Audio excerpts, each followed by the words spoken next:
Good evening and welcome to James Dollar Athletic Stadium on the campus of Honeoye Falls-Lima, where tonight we have Section 5 Class B football between the visiting Vertus Warriors and the home Honeoye Falls-Lima Cougars. I'm Peter Carosa, joined alongside tonight by Jeff DeVeronica. Jeff, we got a great matchup tonight. Excited to see what the Cougars bring to the table and these Vertus Warriors. An 0-2 record for them, obviously HFL 2-0. But, a break here or there, and Vertus in their opener could have beaten Rochester Prep. They lost 8-6. And obviously Batavia, a tough matchup for them in week 2, losing 39-0. So we'll see what they bring to the table. I know we talked earlier in the week with Coach Russ, and his team's pretty banged up. And even on the field, as I walked by this evening, when I talked to him briefly, he reminded me again, he goes like, I feel like the whole roster's injured. So that'll be a piece of this too, is if they do rest some guys, can they get through without them? Yep, and we'll talk a little bit more about that later in tonight's broadcast. You can see Youth Night here at HFL, representatives from the Vince Lombardi League's football and cheerleading squads. So before tonight's game, we will go over the Bullfinch Fund Keys to the Game, brought to you by Bullfinch Fund. Fundamental football, you touched on it a little bit. Both these teams are banged up a little bit. Next man up mentality, do what you're coached to do, and if you do that, hopefully you'll come out victorious. Part of that obviously is also take care of the football, right? Turnovers are so key in any game, and we know Coach Russ has coached these guys to make sure they take care of the football, because an inferior opponent, which I believe Vertus is inferior, you got 0-2 versus 2-0, that can level this game out if HFL does put the ball on the turf. And these two teams are familiar with one another. They have battled each other over the summer in 7-on-7 sessions. And that's something that I think Vertus has the upper hand on, and that's speed and getting to the outside. And so finishing those open field tackles for both teams, certainly the second key to the game. I also think this could be a good opportunity for the Cougars to get some younger guys who haven't played as much on varsity, some big-time minutes. If they can get a lead here and hold off Vertus, they can get some of those guys some more experience if they rest the guys who were kind of banged up. And the last key to the game, controlling the line of scrimmage. One of the things Coach Russ told us in our conversations, one of the biggest the biggest surprise he had coming into the season was how physical his team was in the first 2 weeks. He said that the kids showed a level of physicality that the coaches didn't necessarily see over the summer. So being able to pick up where they left off the last 2 weeks, controlling the line of scrimmage and being the more physical team, despite not necessarily having the size, certainly that's the third key to the game. And I asked him who one of the biggest surprises of the team was this year. He said August Youngstrom, 6'4", 290-pound junior lineman, has really stepped up and shown a degree of toughness and physicality that he wasn't sure that he would be bringing to the table this season, or maybe later on in the season, but through the first 2 weeks he's been fantastic. And with that, you can see that the home HFL Cougars have come out of their tunnel here at James Dollar Athletic Stadium. Their first home game of the season. I'm excited. The home opener for HFL. I haven't been down here in several years since I left the Democrat and Chronicle, so very excited to see some HFL football tonight.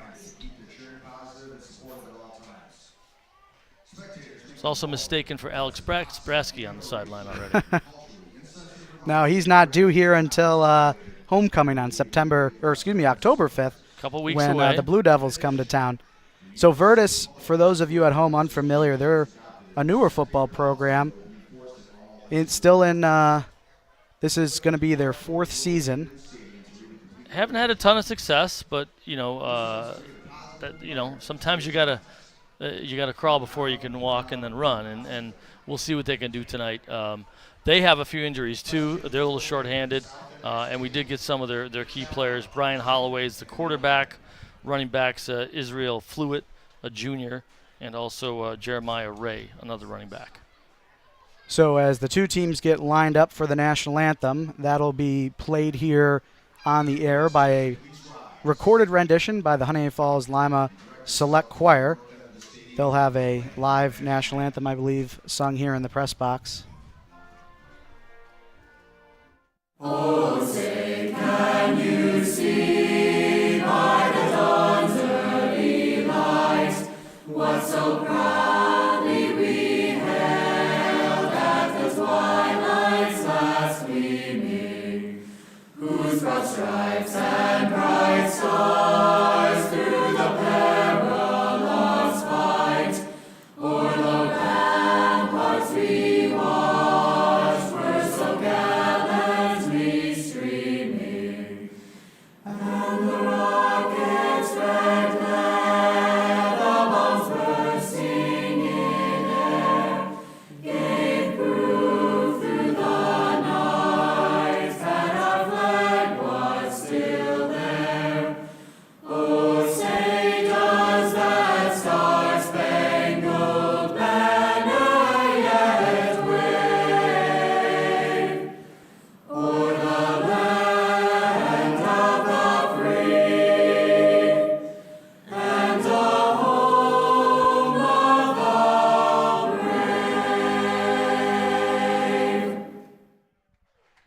And with that, we are just about ready to get underway here at HFL. Just awaiting the coin toss here at midfield. Captains for both teams will come out to the Cougar head at midfield. Captains for HFL, seniors Connor Finn, Alex Steinhoff, Harrison Houle, and Owen Englert. Let's mention a few of those injuries if that's possible. Let our folks know here who's a little banged up for the Cougars. Mitchell Martini, lower body injury. He hasn't played this year, but maybe he'll get some time today. I did talk to Russ before kickoff here, and he said he's good to go. He'll be starting. Good to go. There you go, inside information. Other injuries for the Cougars include senior offense and defensive lineman Matt Kirby with a lower body injury. He's going to be week to week. Sophomore wide receiver, defensive back, who's been playing JV and varsity this year. He's got an upper body injury, and he's week to week. And then the biggest loss, they lost Luca Menz, junior offensive and defensive lineman, injured during the week 1 warm-ups. So tough to lose a player in that sort of situation. And again, like you mentioned earlier, next man up, and obviously his replacement will get more time tonight. And it worked out last week in the victory over Eastridge, 28-14. And obviously some good blocking up front for the Cougars, leading Mr. Meacham and Connor Finn on the ground. Excited to see Nate Meacham play tonight. 126 yards through the air and 3 touchdowns against Eastridge, and also 8 for 11 in the opener for 183 yards and a couple touchdown passes to Keaton Yates, I beg your pardon, who had an outstanding game, 3 catches for 152 yards. So the Cougars won the toss. They elected to defer to the second half, so they will kick off. So we'll see the Vertus Warrior offense and the HFL Cougar defense to start this one.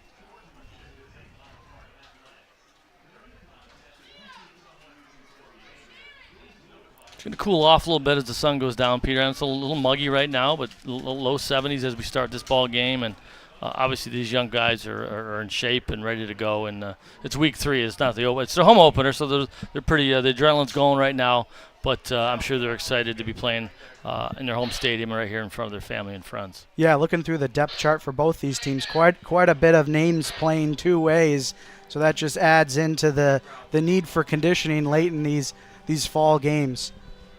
And these are 2 games coming up for HFL. This one.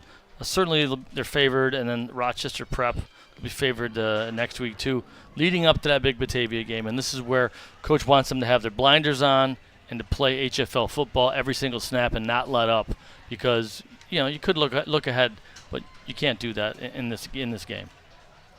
So teeing it up for the Cougars, that's number 33, Ezra Gathercole. He's a varsity soccer player as well, 2-sport athlete here at HFL. So great for these kids to be able to do both. It's really, really cool. And there's the whistle, so Gathercole will get us underway. Bit of a high kick here. Going to be fielded by Vertus. Look like number 9.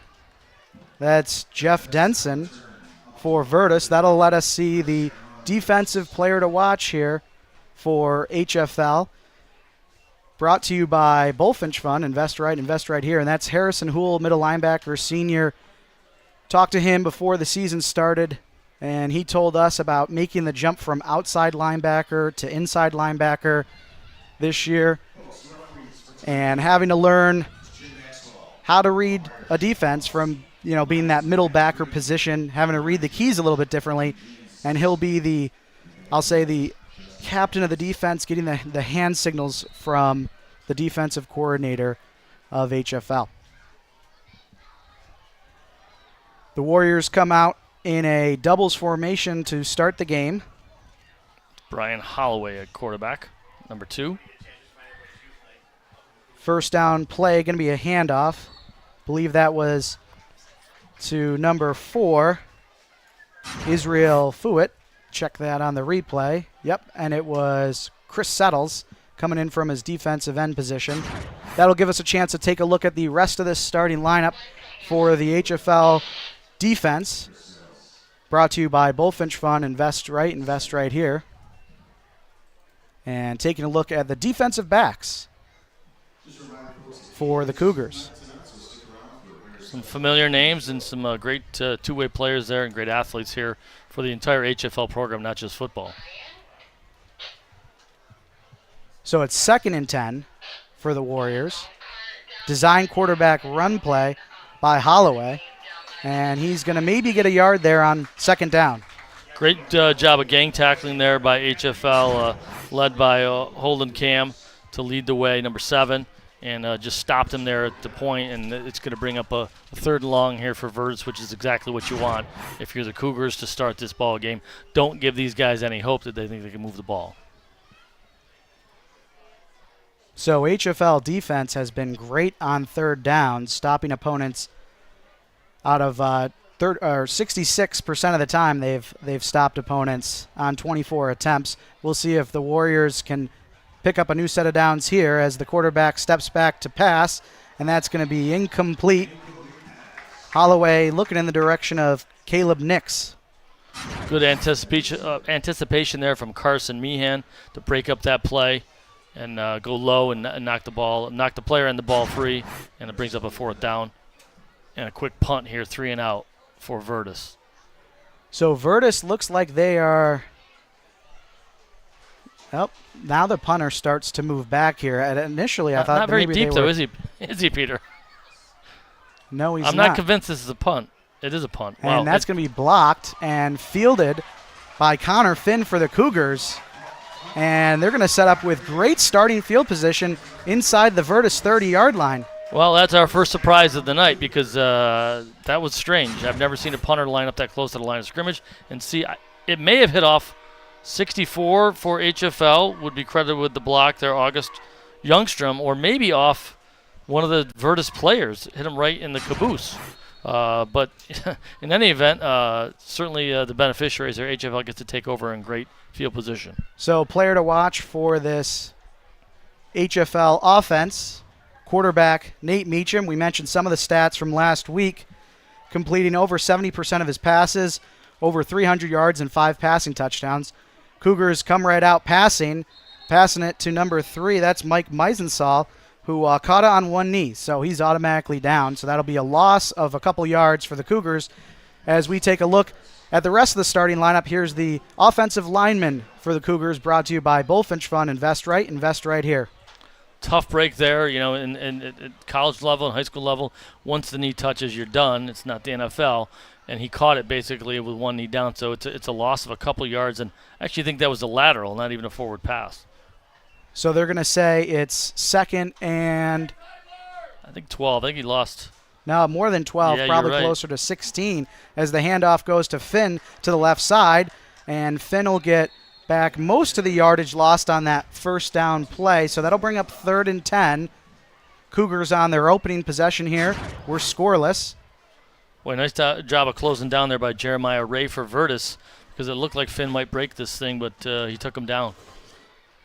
Finn with a great ball game in the opener, 77 yards rushing, and obviously a great back. We'll see if what they can do here on this 3rd down play. Yeah, Finn's been the bell cow for HFL so far, 35 carries, averaging just over 5 a carry. Cougars come right back to that screen play.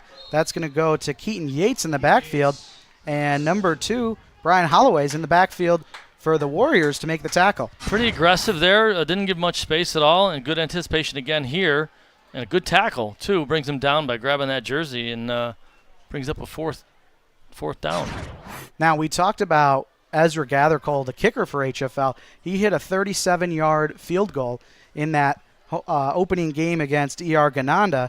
However, first points of the season, right? First points of the season for the Cougars. However, the loss there on those plays puts it out of his range. So Meacham to pass, fires it, and it's going to be caught. Waiting on the spot, it's going to be real close. And it looks like he's got the 1st down. That 1st down brought to you by Honeoye Falls Marketplace. The butchers at Honeoye Falls Marketplace. Cut your meat to order. It does not get any better than that. Great pass. Meacham puts it a little lower. Only his guy could get it. And Holden Cam goes down and gets it, and it's a 1st down. It's a great pickup because it looked like that drive had stalled. So converting 4th and 15, that's not exactly happening every single time. Cougars now in the red zone, come out in a doubles formation. Connor Finn to Meacham's left. Meisensall split out wide right again. And the handoff goes to Finn, and he's immediately dropped in the backfield. Boy, it looks like this Vertus defense can fly to the ball and is going to crowd the line. I would not be surprised at some point if they have to open this thing up and try to get vertical with the passing game, Peter. We talked about it in our Bullfinch Fun keys to the game, being able to control the line of scrimmage, and so far the Vertus defensive line has been winning the battle in the trenches. Well, and it looks like they're going to dare him to pass. You know, they're going to say, you're going to have to beat us long because we're going to fill all these gaps up front and push you back. So it's a nice test here for the Cougars to see if they can battle back after getting beat up on the line of scrimmage a bit. So the third negative play for this HFL offense on this series brings up 2nd and about 13. We'll have some pre-snap motion by Yates. HFL to throw. Meacham under duress. Lofts it up towards the end zone, and it's caught. Wow. For a touchdown. We have a flag, though, on the field. That was caught by Alex Steinhoff. What great poise in the pocket by Mr. Meacham. He was fantastic, eluding the rush and flinging that ball. Looked a little like Aaron Rodgers last night. Well, Rodgers was good last night, Peter. As a Bills fan, I don't know if I can... Well, I don't like him either, but he was good last night. The numbers were good. And it looks like we got it's a touchdown. The flag is on Vertus. So it was an unsportsmanlike against the Warriors. Touchdown will stand. Gather Cole will come out for the point after attempt, 2 for 2 this season. Missed last week's game. We talked about him being a dual sport athlete. So soccer is his main sport. So to be able to be a dual sport athlete, you have to declare what is your main sport.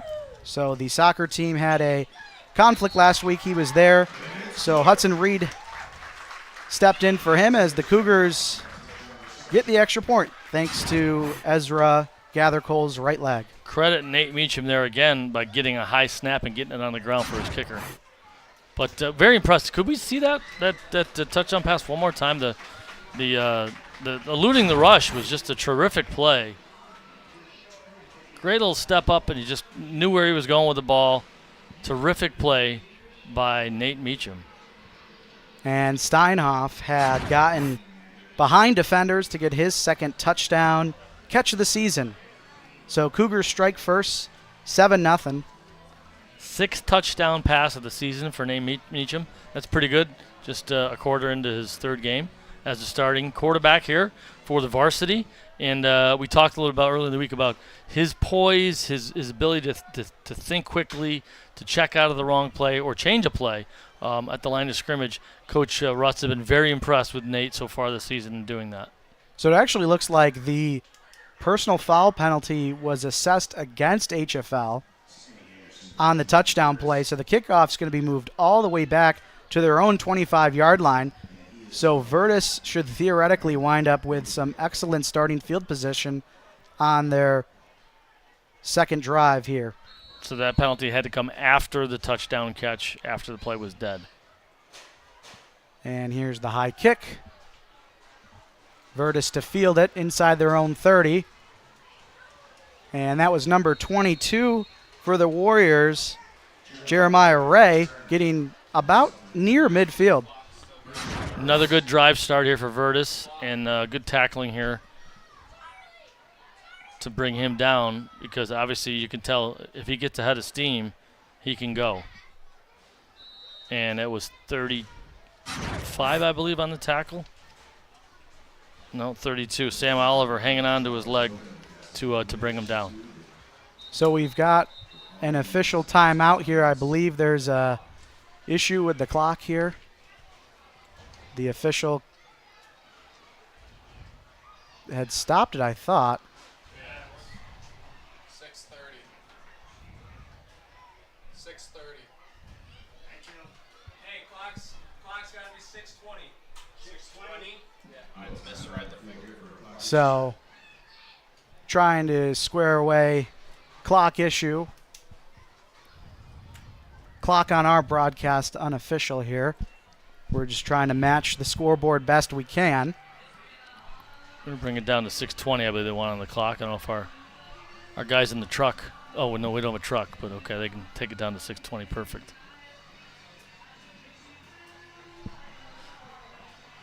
So after Vertus's first series, what do you think we'll see? Much of the same, or? I think you can see them open it up too because they didn't have a lot of success running the ball. And they come right out with some jet sweep action to number 7, Sammy Anderson, but he won't be able to get anything other than back to the line of scrimmage. Again, good tackling there, and coming away with the ball actually was Harrison Houle. Thought maybe he'd strip the ball on the play coming in. Nope. Far side official saying he was was down or forward progress was stopped. Runner was down for sure. But good aggression there by the middle linebacker.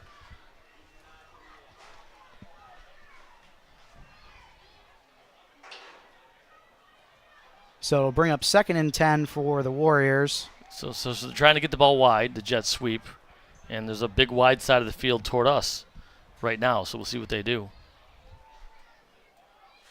Jeremiah Ray, the running back in the backfield, shifts to Holloway's left, again with some pre-snap motion. Looks like a bit of a broken play as Holloway's just forced to keep it himself, but he's able to pick up 3 or 4 yards on 2nd down.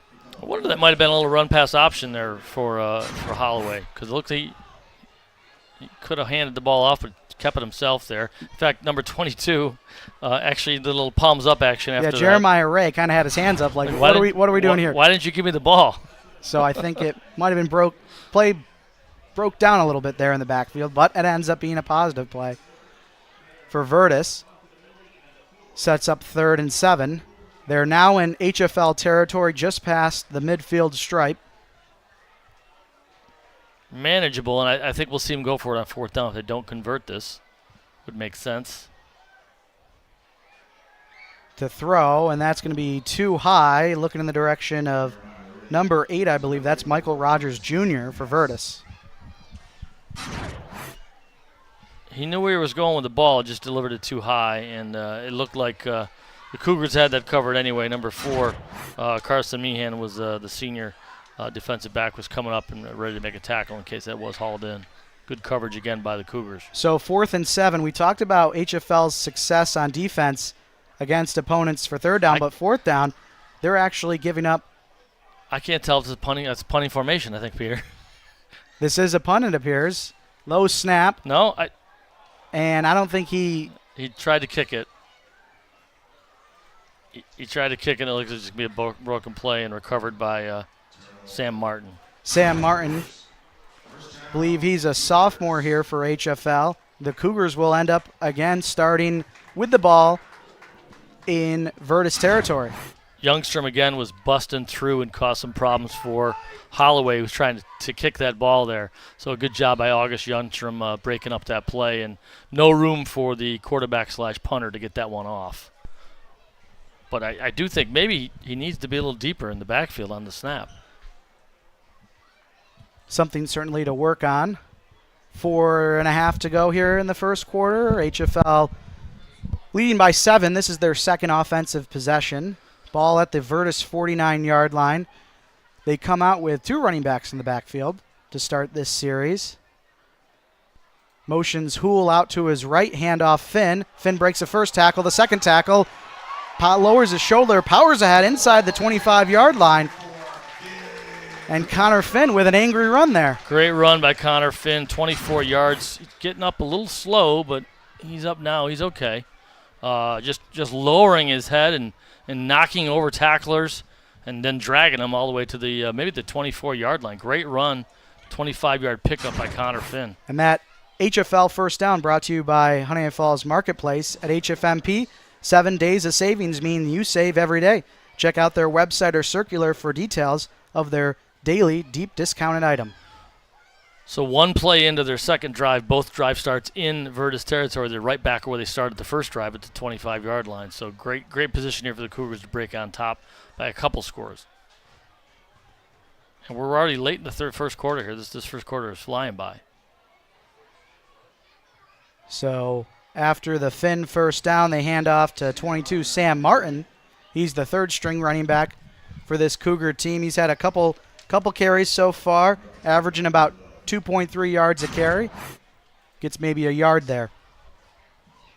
Good job by Vertus filling the gap there. I believe that was number 2 there.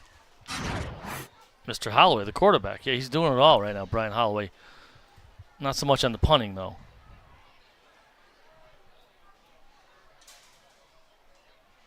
So no gain is the official call. Brings up 2nd and 10. And looks like we got some encroachment by the defense. Waiting for the call from the official. So we talked with Coach Russ about starting to call the plays again now, where he didn't do that the last few years with Coach Hoyt as the offensive coordinator. Now it's been different since he called them previously. But so far it's been pretty straightforward with what he needed to do tonight. But he talked very in-depth. I mean, very in-depth about the different coverages and the act and react to what the defense is doing. So there's a lot more going on than might look to the eye here.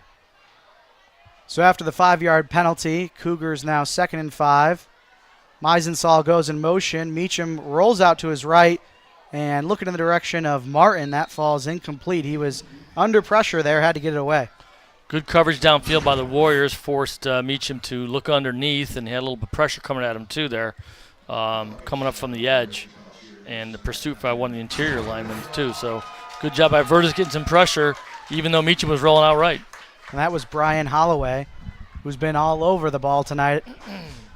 I think Mr. Holloway is going to sleep well tonight. Brian Holloway, the quarterback, and looks like linebacker for Vertus. The Warriors coming in at 0-2. The 8-6 loss to Rochester Prep, who HFL sees next week, and then the 39-0 loss to Batavia. 3rd and 5 for the Cougars. Ball at the 20. Hool motions out wide. Little swing pass to Finn, and he's knocked out of bounds. He's going to be real close. They're going to say he's a yard shy, so it'll bring up 4th and 1. We mentioned the Cougars have a kicker that could maybe make it from this distance. It'll be from the far left hash if they elect to do so. Looks like the offense is staying on the field there. I think 1 yard, and early in this ball game you want to keep forcing your will on this team. 1 yard. If you can't pick up 1 yard, that's what Coach Russ says. Let's get our 1 yard and go get another 7 points here. A little steady diet of Connor Finn up the middle here. Let's see. Just didn't want to get tricky. It is 4th down, though. Let's get your first down and keep going. Let's see what happens. Cougars line up in the shotgun. Ooh, hard count. And Ooh. Finn was immediately met in the backfield, but he was able to slip through Jeremiah Ray's arm tackle, and he falls ahead, but This could be close. It broke the first tackle, and he had to get to, I believe, the I think 15-yard line. it might be just shy of the 15. We'll see. No, it looks like They stopped him. they stopped him. Yeah, it's a turnover on downs. Wow, good job by the Vertus defense. We talked about the presence that defensive line had for the Warriors on HFL's first possession. And there they step up on 4th and short. Cougars running from the shotgun. Well, that's, a little head of steam. He broke that first tackle, but credit Vertus with again, bringing him down and stopping him short, and gritty effort here by the Warriors to try to avoid getting to a big hole. Get the ball back here for a 3rd time. Haven't done much with it so far. Trips to the far side. Some pre-snap motion. Handoff. Ooh. And immediately dropped in the backfield is Ray. I believe that was Youngstrom. It was. From his defensive tackle position, breaking through the line. Oh, he was right there. He almost could have taken the handoff. August with a great job getting past his opponent, breaking up that play. Continuing his strong play this season. The junior lineman, one of the big surprises of the season with just the physicality he is, and you can see him there. The tallest, probably the tallest and biggest lineman here for the Cougars. 290 pounds. 2nd and 13 now for the Warriors. Handoff to Ray. Straight ahead, met by a pair of linebackers for HFL. Maybe get a yard or two. bring up 3rd and long. I think it was Steinhoff in on the tackle, and Hool came in to finish the job. Just a great job again by plugging up the middle by the HFL defense. And they're going to force Vertus to try to go vertical or get the ball outside because it feels like both interior defenses are winning the battle in this game. Not much running room. Other than that one that Finn broke for 25, hasn't been a lot of running room in the middle. Vertus seeking their first down of the game still. This is their 3rd offensive possession. 3rd and 12.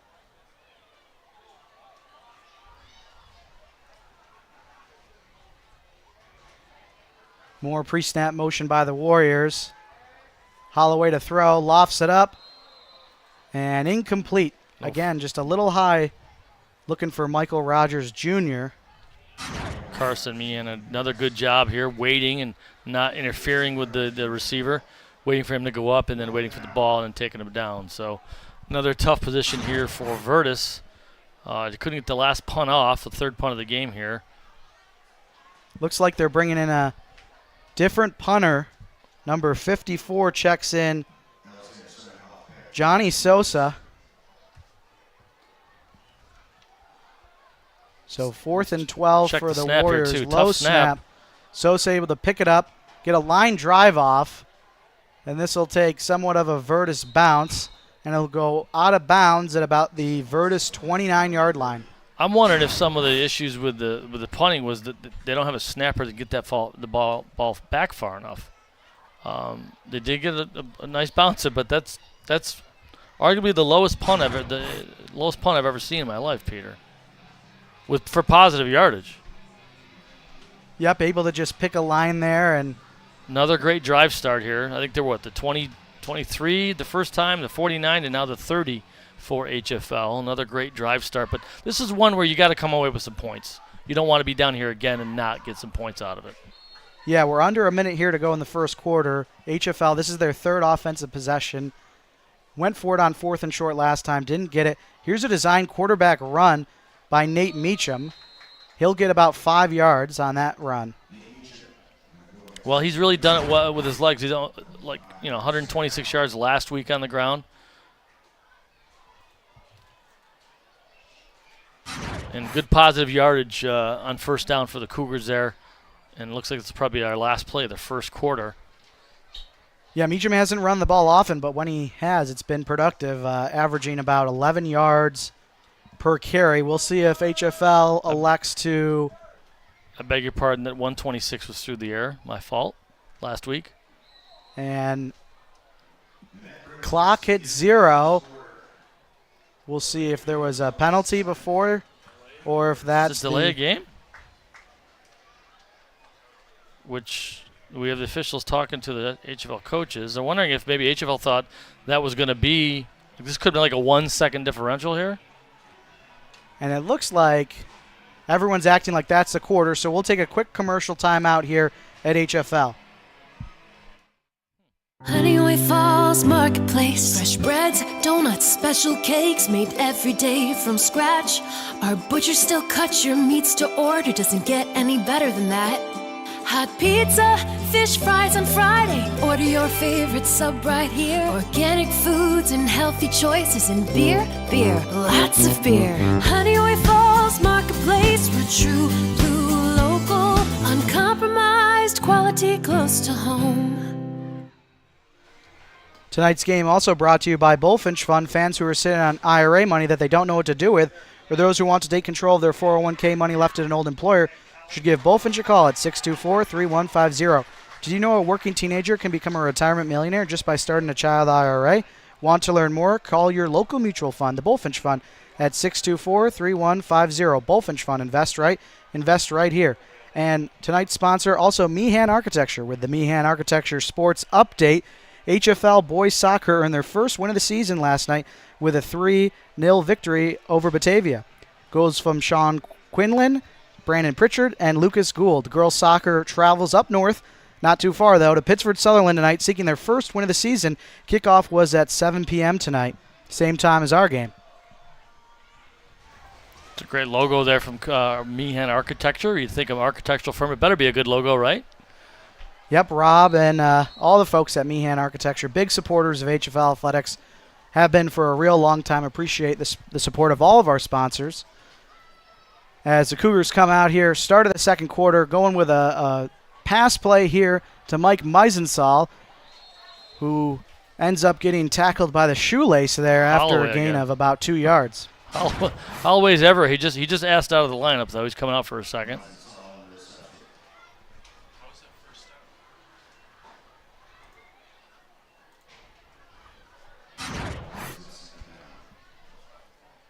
So second and about 8. So they must have been they must have been some penalty. They pushed it back because that was more than the. Well, we'll see.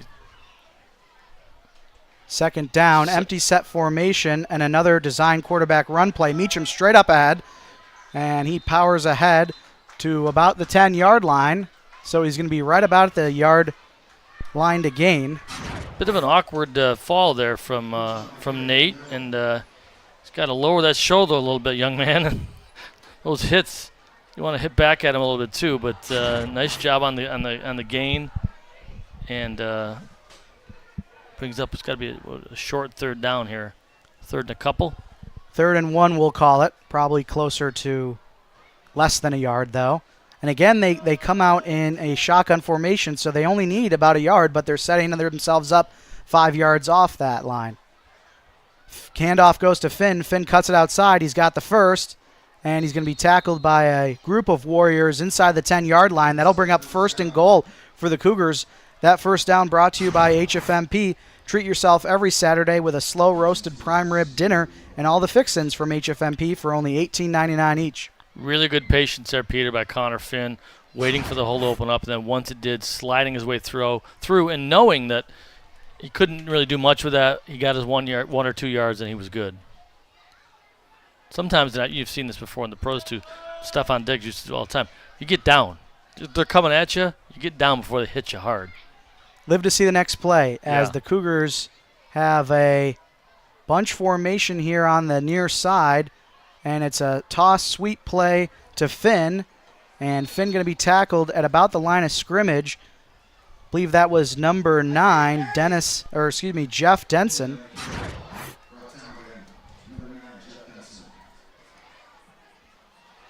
They've got a number 4 and a number 9, and the way that the jerseys get rolled up, Yeah. it's hard to tell sometimes. So 2nd and goal here for HFL from, again, the 9-yard line. Cal Graisley with some good downfield blocking there, but Connor just couldn't get to the second level to use that block.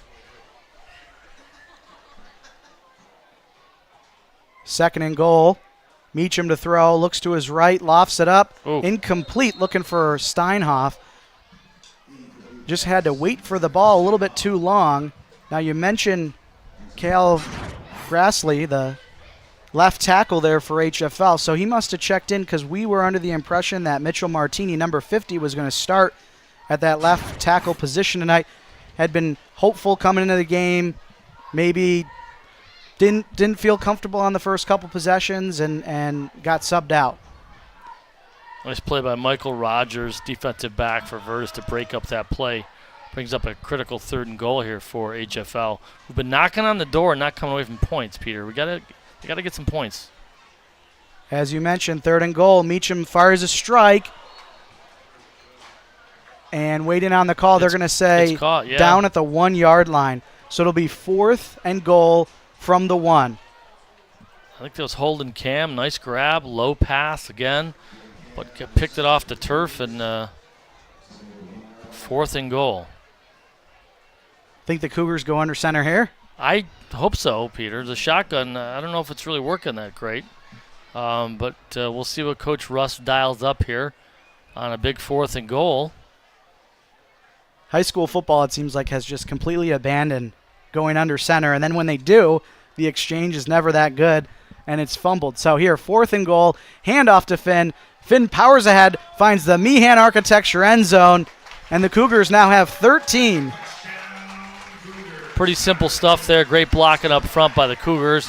Meehan and Finn just taking his way through. Nice job early on there, number 7 on the block. It was a really nice job by Holden Cam again. And it looks like Owen Englert was there too. Polling from the right side of the line. So Gather Cole will come out to attempt his second extra point of the night.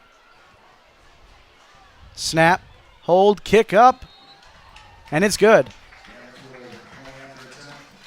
Well, He's got to be one of the best kickers I've seen for HFL in a while. I mean, I don't know if in the past the kickers just weren't putting their leg into it on these extra points, but I witnessed it firsthand last week at Eastridge. I mean, he puts every kick is got more height than ever I've seen. Well, we talked early in the week about dual sport kids and how kind of COVID really made that kind of in vogue. It really wasn't something that was done before, and now you see it, I wouldn't say all the time, but quite frequently in a lot of districts. I've seen swimmers that are playing volleyball in the same season, obviously soccer and football. So, in fact, in Irondequoit where I work, we had a lacrosse baseball kid, which is tough when you talk about schedules, but they do have to designate which is their main sport. When there's a conflict, they got to go with their main sport. But, hey, good for HFL. They came away with some points there, got themselves a 2-touchdown lead, and that would have not been good for them if they knocked on the door again and come away and it was still a one-score game. So good job by Connor Finn getting that one in the end zone for the Cougars, and a great job by the offensive line on that drive. So Gather Cole to kick off here. High end over end kick. And that's going to take a HFL bounce. That's a live ball. That's trouble. Believe that's Number one. number 1. Did well to get it out of there. Caleb Nix for Vertus, and that was dangerous, and he's able to get it up near the 15-yard line. What a boot, though, like you said. That was a booming kick. Wow. High and deep. And almost not playable. And the bounce, I mean, to take that bounce, that thing bounced at about the 3-4 yard line, and it just went straight up. And that's the thing with a football, the way it's shaped is you just never know which way it's going to go. Not. And when you're the defender or you're the receiver, the returner back there, it seems to rarely bounce in your favor. Austin Coyle on the tackle there to prevent any more damage on the kickoff. Another poor drive start here inside the 15 for Vertus. They did have the one start near midfield, but this certainly has been more like the typical starting position for the Warriors. First down, handoff. Uh-oh. This is a nice run here by Israel Fluitt. He's going to be about a yard short of the line to gain, but there hadn't been too much success for the Warriors between the tackles. But and that was the biggest hole he's seen all night.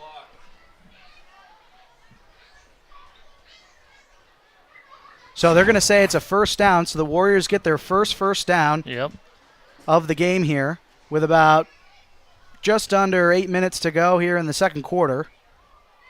I think we're going to see a little more of Mr. Fluitt in the backfield here for Vertus. Looked pretty quick on that one. Don't let him get the edge. It could be gone.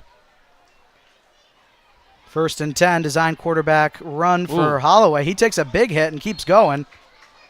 Initially met by number 21, Harrison Houle for HFL. Brian Finn also in on the action there too. Nice job. Check that. Yeah, that was Finn, 42 for HFL. Slowed him down. But a little better job here by the Vertus offensive line on these first 2 plays of this series, because HFL have been dominating the line of scrimmage. Not many positive yardage plays at all for Vertus in this one. So able to pick up 4 yards on first down. Warriors coming in facing a 2nd and 6. Handoff to that was Fluitt. Fluitt again, and I think he's going to lose about a yard there on 2nd down. Yeah, Youngsterman on the tackle there, and again, that was more what we saw before.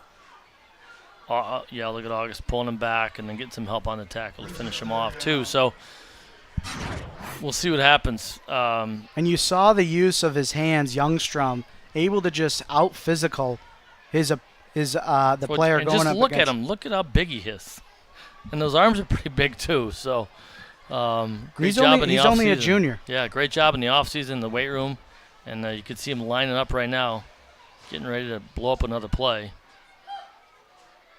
Another handoff to Fluitt, and he's going to get back to the line of scrimmage, but it'll be 3rd and 7. Sam Martin getting through the line and getting to the legs, and good wrap up here on this tackle. Look at that, Sam Martin not letting go. Like a chihuahua on that leg there, huh? Yeah, Sam Martin was one of the players that head coach John Russ spoke very highly of coming into this season. Played at the JV level last year. Was one of a handful of guys who got some more meaningful reps in sectionals and some other games last year.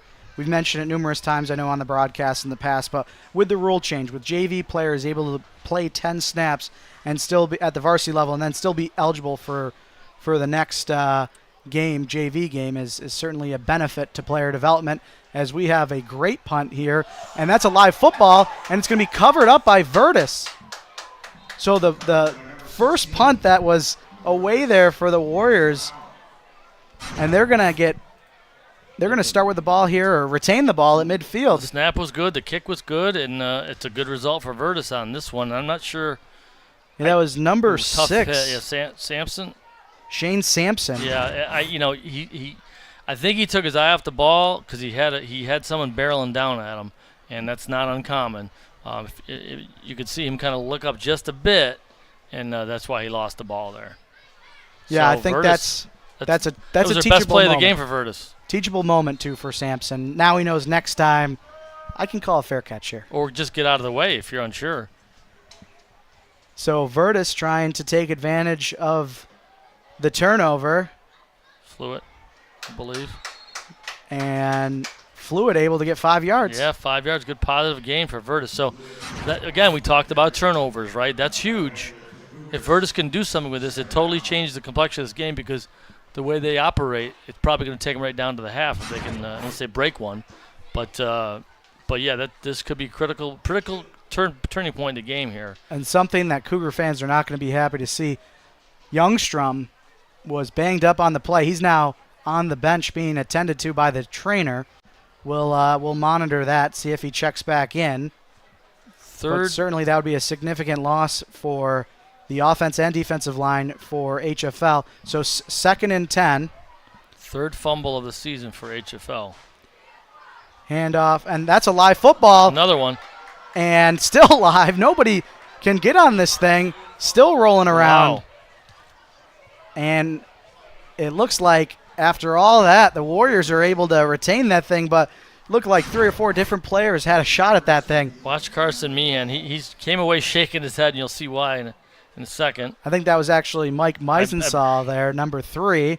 And then there was another 2 or 3 HFL players that were able to have a shot at it, but couldn't catch who was Johnny on the spot there for the Warriors. But after all said and done, it's now 3rd and 11. Maybe a little dew on that ball, because we're getting, there's a little slipperiness on that ball, maybe, Peter. I don't know. That was, well, that again, that could have broken the game open too if they just picked it up and ran it the other way.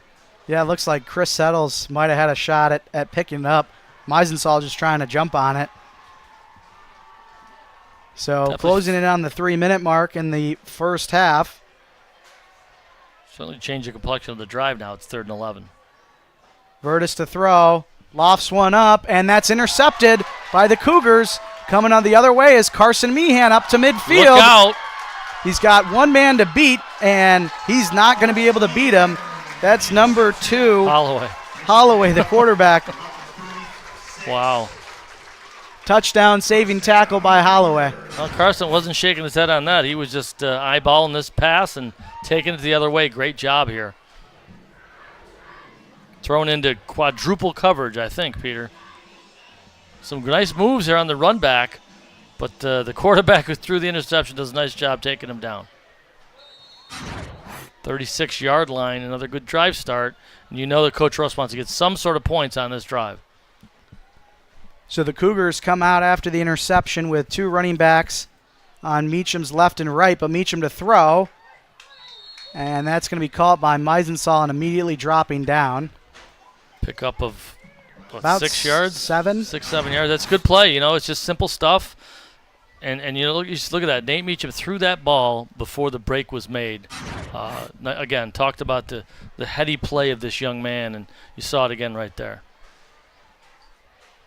And Meisensaw just getting down, realizing he's got 3 defenders around him, It's only first down. Just get down. Nice lift it. positive gain. Or See- maybe setting him up for the go route here. So Sam Martin, the up back here on the right side, a different formation from what we've regularly seen from the Cougars, as a low pass was in the direction of Steinhoff, and Nate Meacham almost immediately knew that thing wasn't on target. He could tell right away. And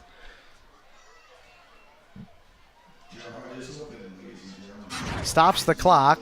that's a positive. 2:19 left. Plenty of time here, and all 3 timeouts here for the Cougars.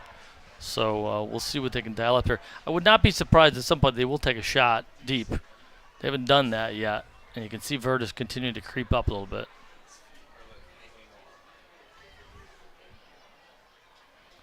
So 3rd and 3 for HFL at the 29-yard line of Vertus. Handoff to Finn, and Finn able to make a move and get past the first down marker. Yeah, great We job. got a bit of a rugby scrum, so that'll be an HFL first down. Brought to you by Honeoye Falls Marketplace, True Blue local for over 40 years. Good vision on that play. Nice tough running here from Connor Finn. Found it, kept going. And then a nice push from some of his teammates here. A little tush push here. Got him going. Got a couple extra yards at the end of that run. So that takes us under 2 minutes to go here at HFL. No 2-minute timeout, no 2-minute warning here at high school level football. So clock will roll. Both teams have yet to take a timeout in this first half. Cougars comfortably approaching the end zone here as we have a pass to Steinhoff jumping around. All right, so where you get down, right? Maybe not.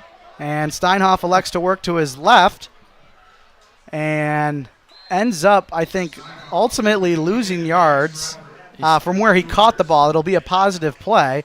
He'll be out to the 20-yard line, but I think we've got a penalty against HFL. Check the penalty. Maybe blocking the. As No. HFL offense starts to walk back. It's holding on HFL. That's one of those things that can happen when you bounce those things outside. It opens up the door for a hold, or certainly you'll see maybe a block in the back or clipping call when you get lateral like that. So that will help this Warrior defense. Changes everything. Yeah, and 126 left, and at least they have to burn a timeout, HFL. That's the positive of that play. But that was really about it. The penalty for Stops a the moment clock. stops the clock, and now it's rolling. So 2nd and 17. Here's the shot. And Nate had Connor Finn. Actually, that was 1st and 17. The holding call, we replay the down. So now it's 2nd and 17. Take another look at that. Little higher, a little arc on that pass, and might have been 6. That was the shot we're talking about. And now being this far back, you might have to do that with only 1:22 left on the clock, even though you have the 3 timeouts. So just over a minute to go in the second quarter. We've got an official stop. I think it's clock related still.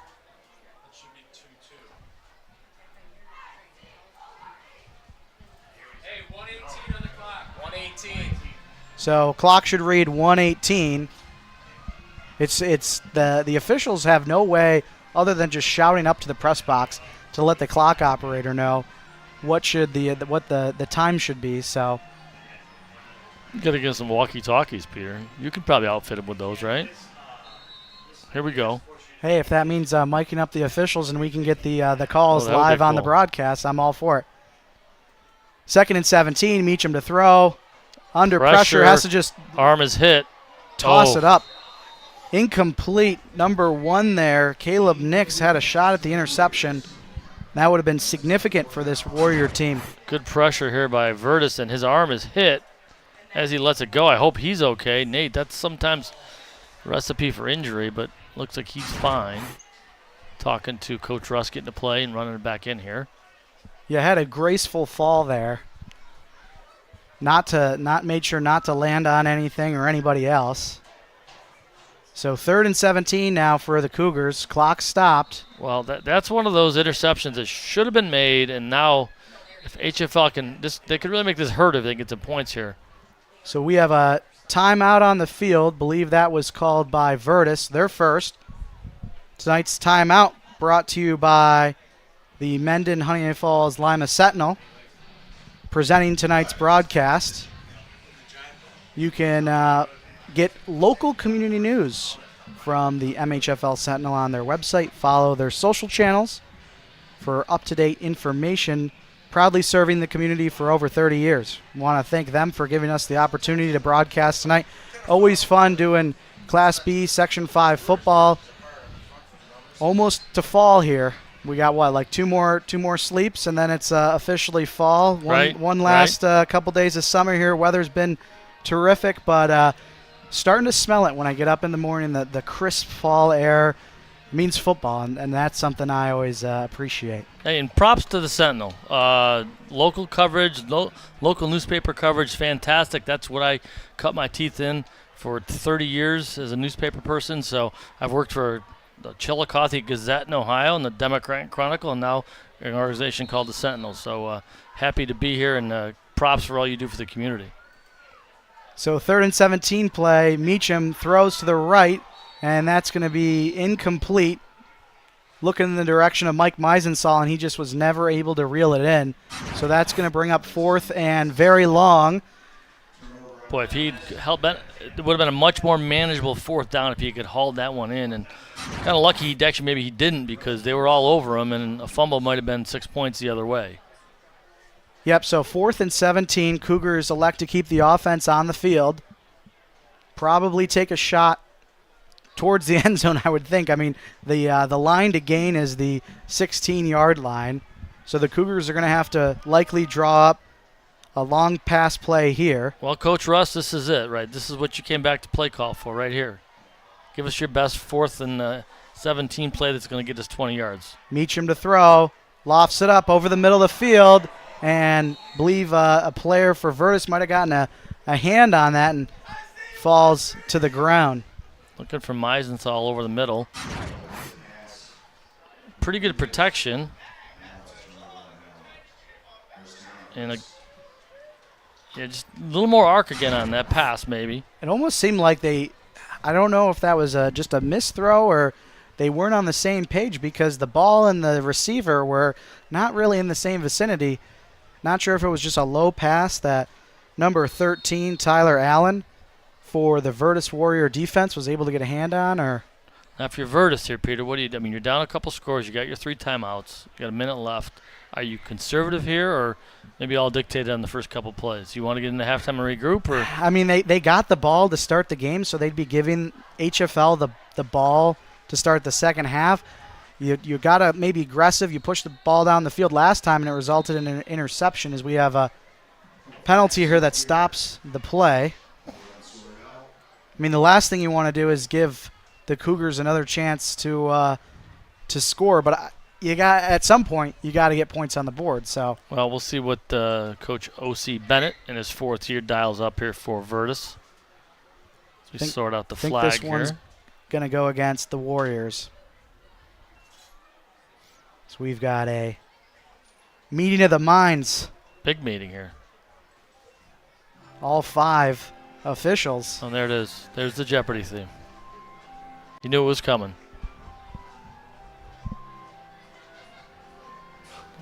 This is quite the discussion for what looked like a pretty normal play here, flag. Yeah, and it immediately shut down the play. So we're picking up the flag. That's why we're going to pick up. That's what that wave means. We're going to pick it up. Okay, worth the discussion then. So we're about exactly at a minute here to go in the first half. Takes a big person to admit when they're wrong, Peter. Well done there, officials. Good example for the rest of us. Okay. 1st and 10. We'll try this again here. Warriors trying to maybe get some points on the board here before the close of the first half. And there is some encroachment. And this should be free, 5 free yards for the Warriors. Haven't seen much of that, but it worked for Vertus, didn't it? By any means necessary. Yeah, well, every bit helps when you're down 14 points and you've got 63 yards to go. That conference of officials gave him enough time to say, hey, we'll go for it on 2 this time. He's trying to get him to jump again. As Holloway throws the ball and incomplete. Boy, nearly picked off there. And again, nice job. We've been saying all night. Carson Meehan, nice job here. And another split second more, he might be able to get in front and pick that one off. Might have been off to the races too.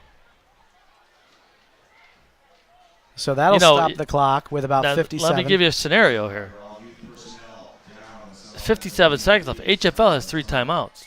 If they can stop them here, they could get the ball back again. And if it's an incomplete pass, right, they don't even have to burn their timeouts. So does Vertus elect to run the ball and try and force HFL's hand here? I don't. You got to roll the dice here. You're down 14 points.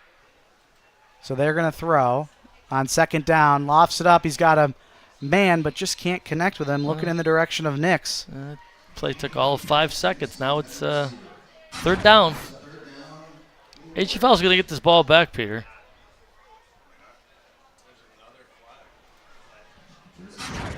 So there is a flag, and we got a hold against the offense. So I think that this will lead to Vertus likely running the ball. Now I run the ball and try to get out of halftime. And see if which you're not going to be able to do because HFL is going to take their timeouts here. It's their choice. And then they're going to punt, which, you're looking at 3 bad punts and 1 good punt. Yeah, Vertus is going to have to punt, but whether or not HFL takes their timeout, that's certainly their decision. They're going to get the ball to start the second half. So if they want to get aggressive and try and double dip going into halftime, they'll have the option to do that. You know Coach Russ better than me. I remember Coach Russ, the young athlete. He definitely would have taken the timeouts and tried to get more points there. But he's got a team that's got some injuries. Maybe you want to just get into halftime. They had moved the ball 10 yards back, and now they moved it back the 10 yards where they originally have it. So HFL must have declined the penalty. There you go. You figured it out. So 3rd and 5. And there's yet another flag. Another penalty. Shuts the play down. The game was moving along quite well, wasn't it, Peter? This has become very choppy in the last couple snaps. We'll have to, and this is against the offense, going to be likely I would think, false start. I don't think the tackles lining up on the line of scrimmage has been a point of emphasis at the high school level like we've seen in the NFL. So we just got word. Clock should read at about 51 seconds. So it's 3rd and 7 for Vertus. Check that. 3rd and about 8. Well, let's see. Are they going to run or pass? And they're going to throw the ball. But it's going to be a quarterback draw. Uh-oh. And getting the first down and more is Honeoye. So now does Vertus take the timeout to stop the clock? Quite the chess match here. The last 90 seconds, not even 90 seconds, 59 seconds of this half. Like a 19-yard gain there by Honeoye. And he was not going to be denied. You saw him just kind of lunge towards the line to gain. He's been their best player tonight, and real gritty effort by him. Tough effort, taking the hits, and giving some out on the other side, too. So 1st and 10. Honeoye to throw. Under pressure, rolls out to his left. Just going to run it, cuts back inside, and he's going to be tackled at the 45-yard line. We do have a flag, so that'll stop the clock. Gain of 8, but I think it's a hold.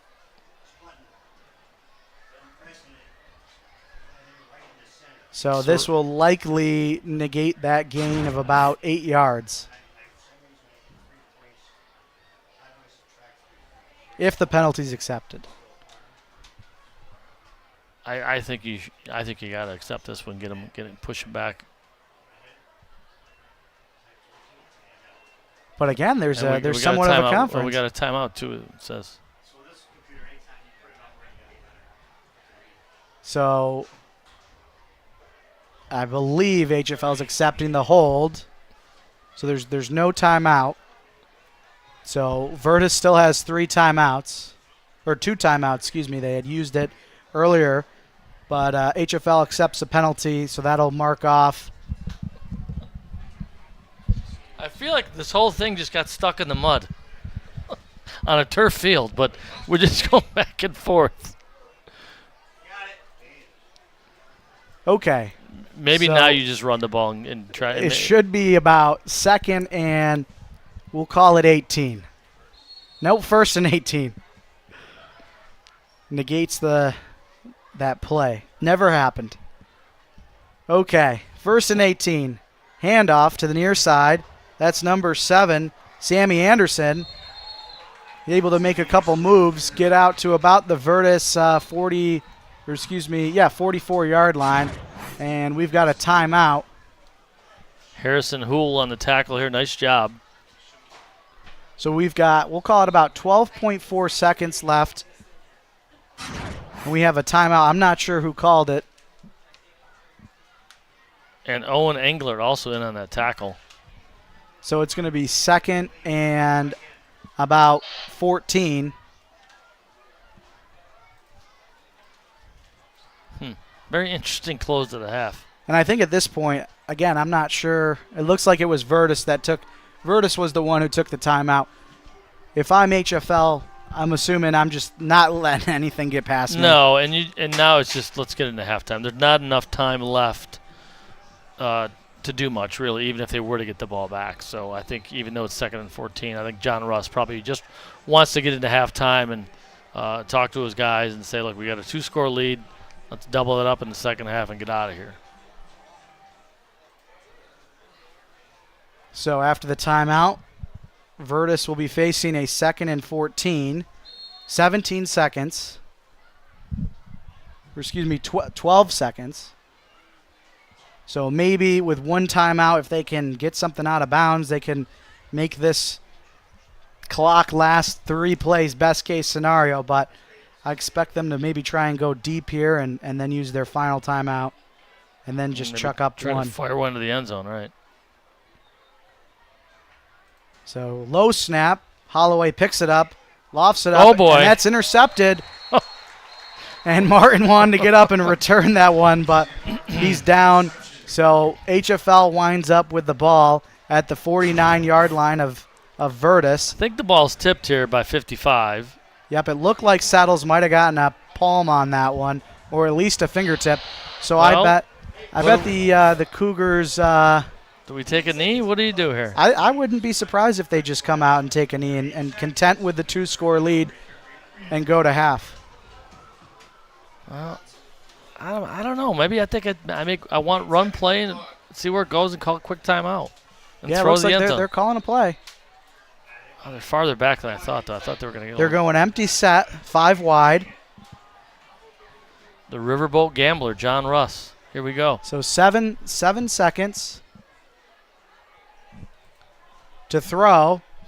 Taking a lot of time, and then he immediately throws it, and Finn's got it. That's got to be the half, though. But we're at 0-0, so. Wow, probably the biggest gain of the game there, 34 yards. But all for naught as the time elapses here in the first half. And Vertus knew that, too. Let's keep him out of the end zone. So, yeah, we go to half with the Cougars leading 14-0. We'll take a quick commercial timeout. Honeoye Falls Marketplace. Fresh breads, donuts, special cakes made every day from scratch. Our butcher still cuts your meats to order. Doesn't get any better than that.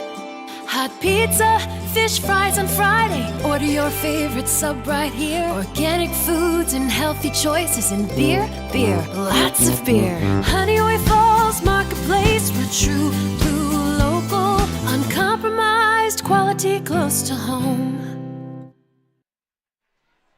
Today's game also brought to you by Bullfinch Fund. Fans who are sitting on IRA money that they don't know what to do with, or those who want to take control of their 401k money left at an old employer, should give Bullfinch a call at 624-3150. Did you know a working teenager can become a retirement millionaire just by starting a child IRA? Want to learn more? Call your local mutual fund, the Bullfinch Fund, at 624-3150. Bullfinch Fund. Invest right here. And Meehan Architecture. With the Meehan Architecture Sports Update, girls tennis followed up on their Tuesday afternoon 5-2 victory over Churchville Chili by successfully defending their home court on Wednesday when they defeated the Irondequoit Eagles 6-1. Meanwhile, girls swimming defeated Brockport 101-82 this past Tuesday evening. Their next meet is at Eastridge on Tuesday. So we'll take a brief timeout here in the press box. We'll We'll come back with a couple minutes to go before the second half. Talk about what we saw and what we expect to see. Thanks so much for tuning in to the Sentinel. We'll be right back.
And we are back live here at James Dollar Athletic Stadium.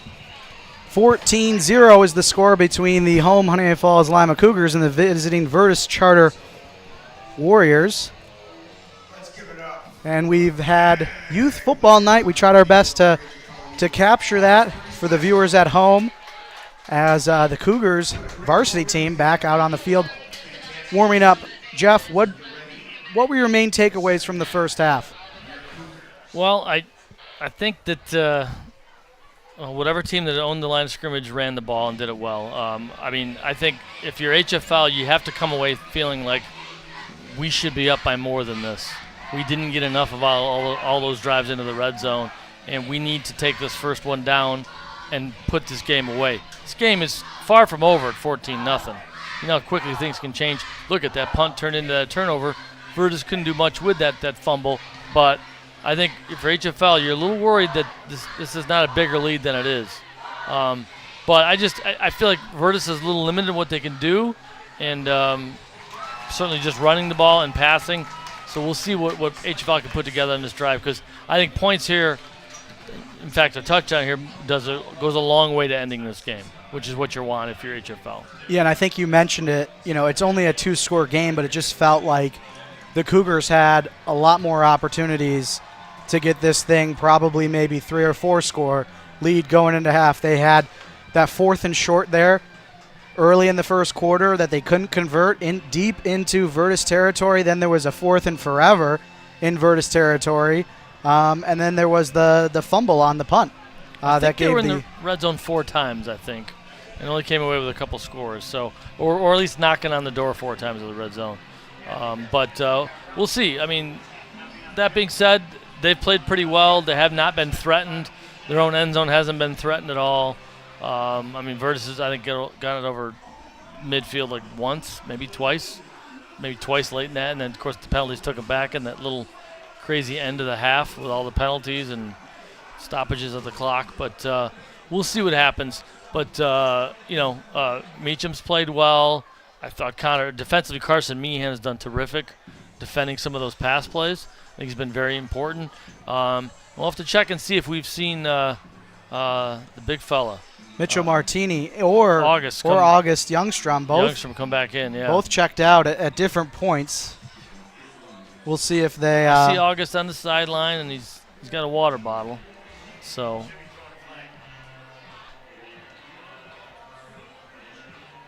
yeah, might have some tape on the one arm, but probably not on kick return. So he'll be waiting for the Cougars to start with the ball to start the second half.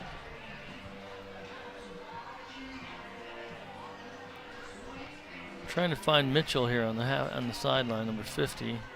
Haven't located him yet. Thanks for the zoom, folks. Mitchell Martini, number there he is. 50. All right, yeah. By the way, props to the whole crew here, by the way. Your whole production crew is fantastic. I'm just going to say this, and I'm not sucking up anybody who's talked to me. I've been coming down here from Monroe County, down from Rochester area for the last, I started the DNC in like 94. Long time.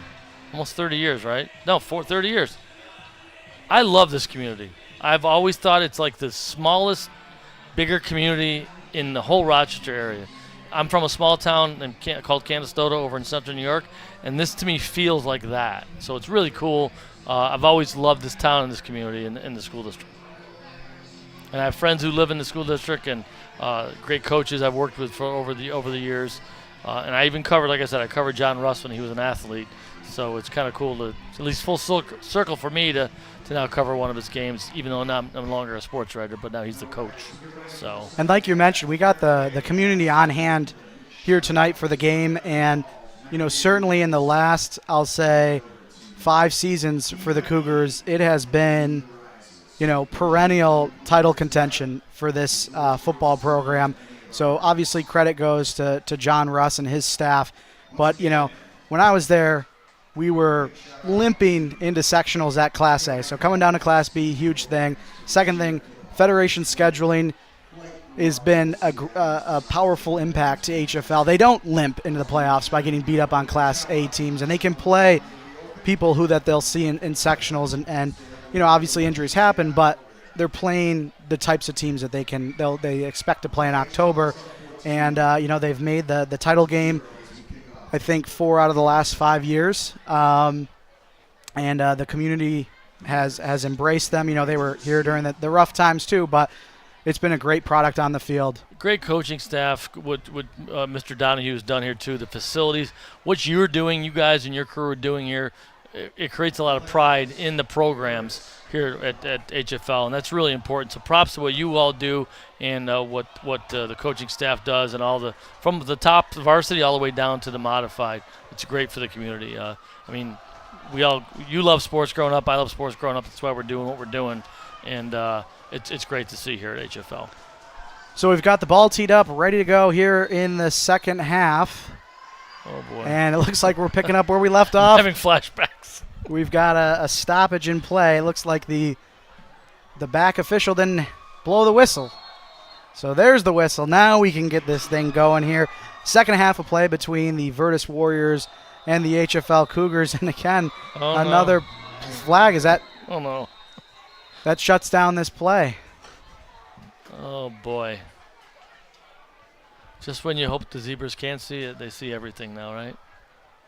So false start. That'll move this thing back. At least it's a regular-looking kickoff, not like we see on Sundays, right? They can still run and chase the ball carrier. Yep, no dynamic kickoff in high school. All right, let's try it again. Go on the way-back machine to 45 seconds ago. And again, they've had great drive starts, HFL is. They're going to probably get another good one here. And then let's see what they can do to try to get some points out of this thing, because I think, like I said, one more touchdown. This one is a long way to being over. Fan section getting into it here. Cougar Freight Train out in full force. First home game for the Cougars as we have a high kick going to be fielded by HFL. That's number 14 for the Cougars. Frank Sackett, senior wide receiver, gets up to about the 45-yard line. Pretty good run back here. About a 15-yard return, sets them up at their own 45. And we'll see if there's any new wrinkles, or it's just let's keep doing what we're doing and then just finish the drives better. I do think I see August Youngstrom lined up on the right side. Yep, looks like him, and Cougars come out in that modified pistol formation with the up back. Handoff goes to Connor Finn, bounces outside. He's got the first down, working his way down the sideline. He's at the 30, the 20, inside the 10-yard line, makes a broken tackle, and he's into the end zone. Connor Finn finds the Meehan Architecture end zone on the first play from scrimmage in the second half. 55 yards, and what an impressive finish to the run. I thought he was going out of bounds here, Peter. I didn't think he was. I thought they were going to knock him out of bounds, and he laid the wood to the defender here. A big right shoulder here from Connor Finn. Boom. How about that? Whoever thought that the running back could lay the hit of the game on a defensive back? Do we have a hit of the game? We don't. We need a hit of the game. But that's certainly going to be a likely candidate. Wow. As Gathercole lines up for the point after, and he was under duress and still got that thing up and through. Cougars 21, Vertus 0. Let's take one last look at that. I always had a coach that said, you want to be the windshield and not the bug. And I'll say that on this play, Finn was very much the windshield. Look at this. Very impressive from Connor Finn. And, yeah, you can flex the right bicep when you do that, young man. Well done. Again, but, work in the weight room in the offseason. These guys are stronger than last year, and it shows.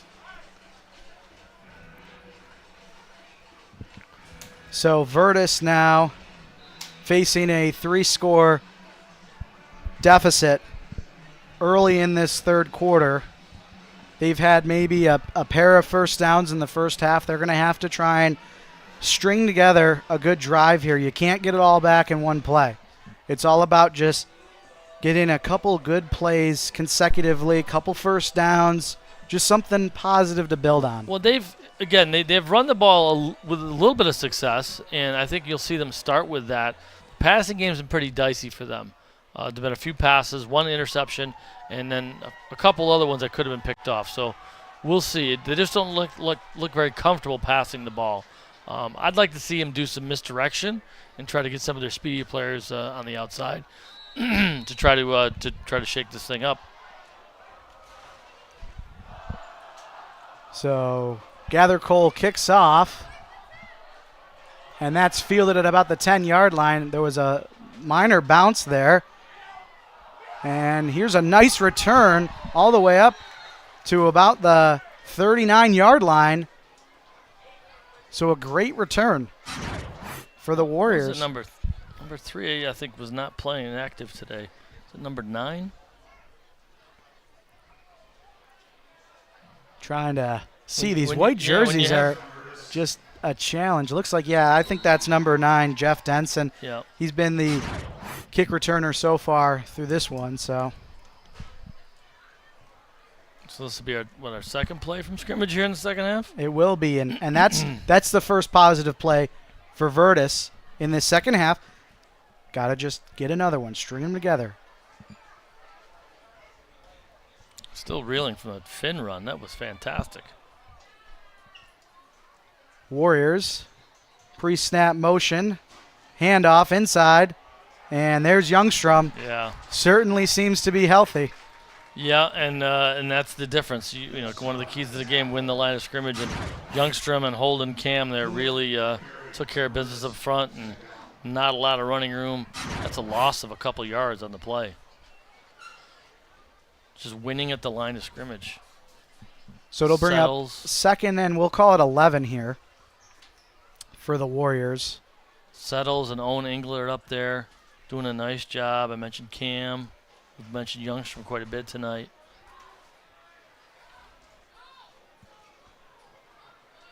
So after the first down play, went for a loss of 1. Vertus goes with a pitch to the far sideline. Wasn't very crisp.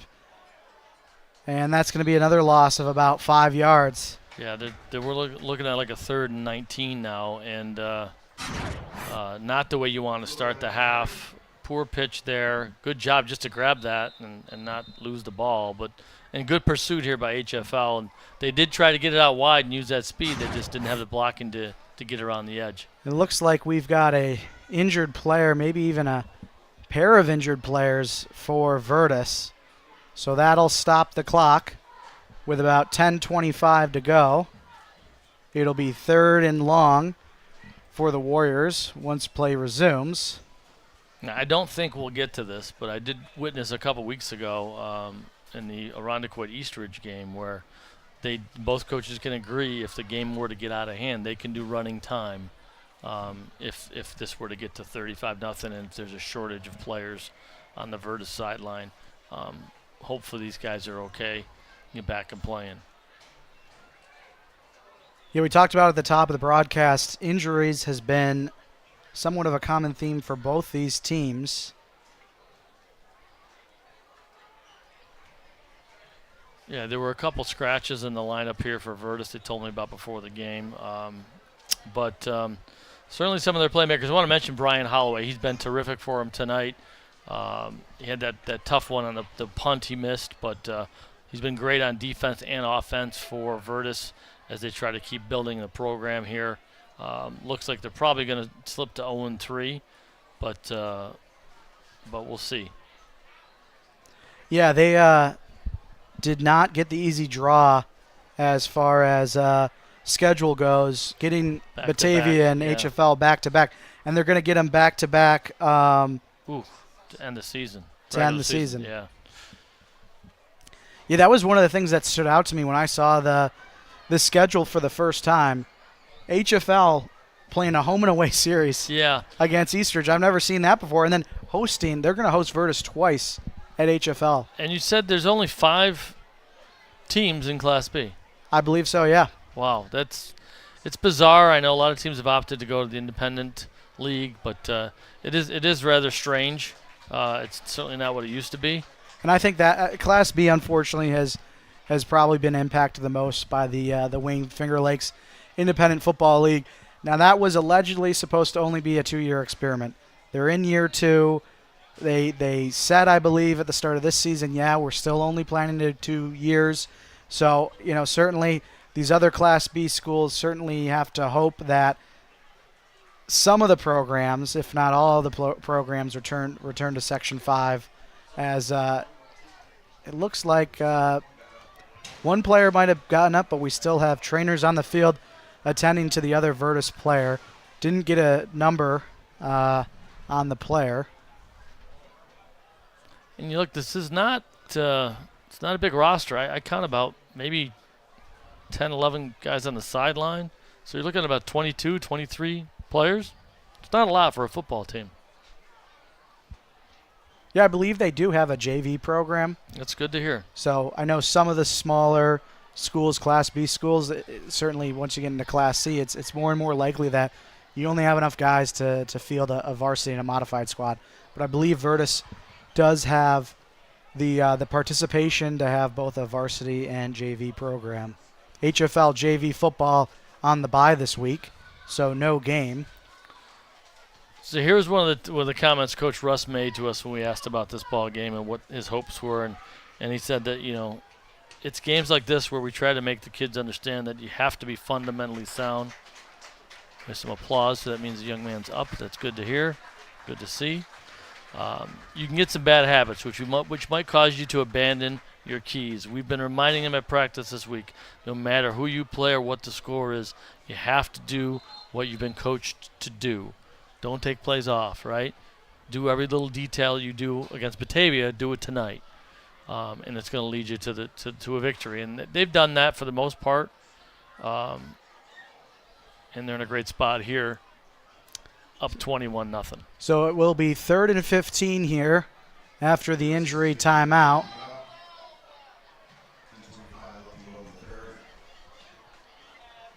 As there's the whistle, so the clock will run.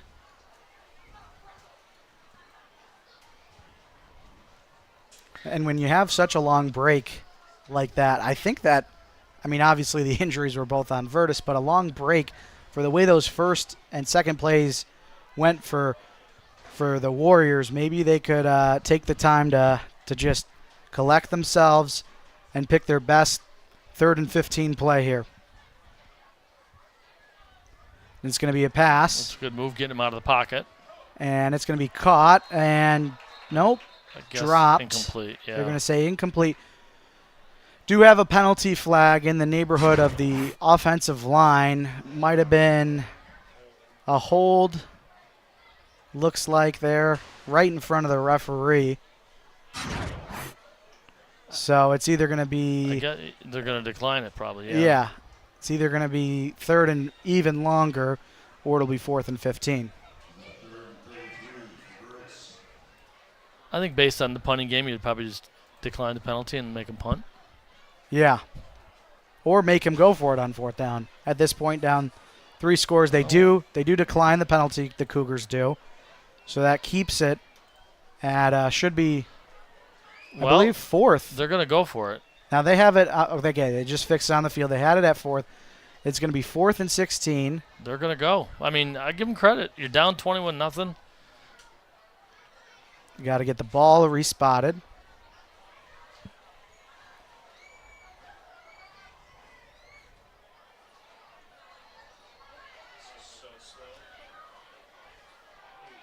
Pace of play has been a bit brutal like we're here. Suddenly underwater here in HFL. We're moving slowly through the water here. Here we go.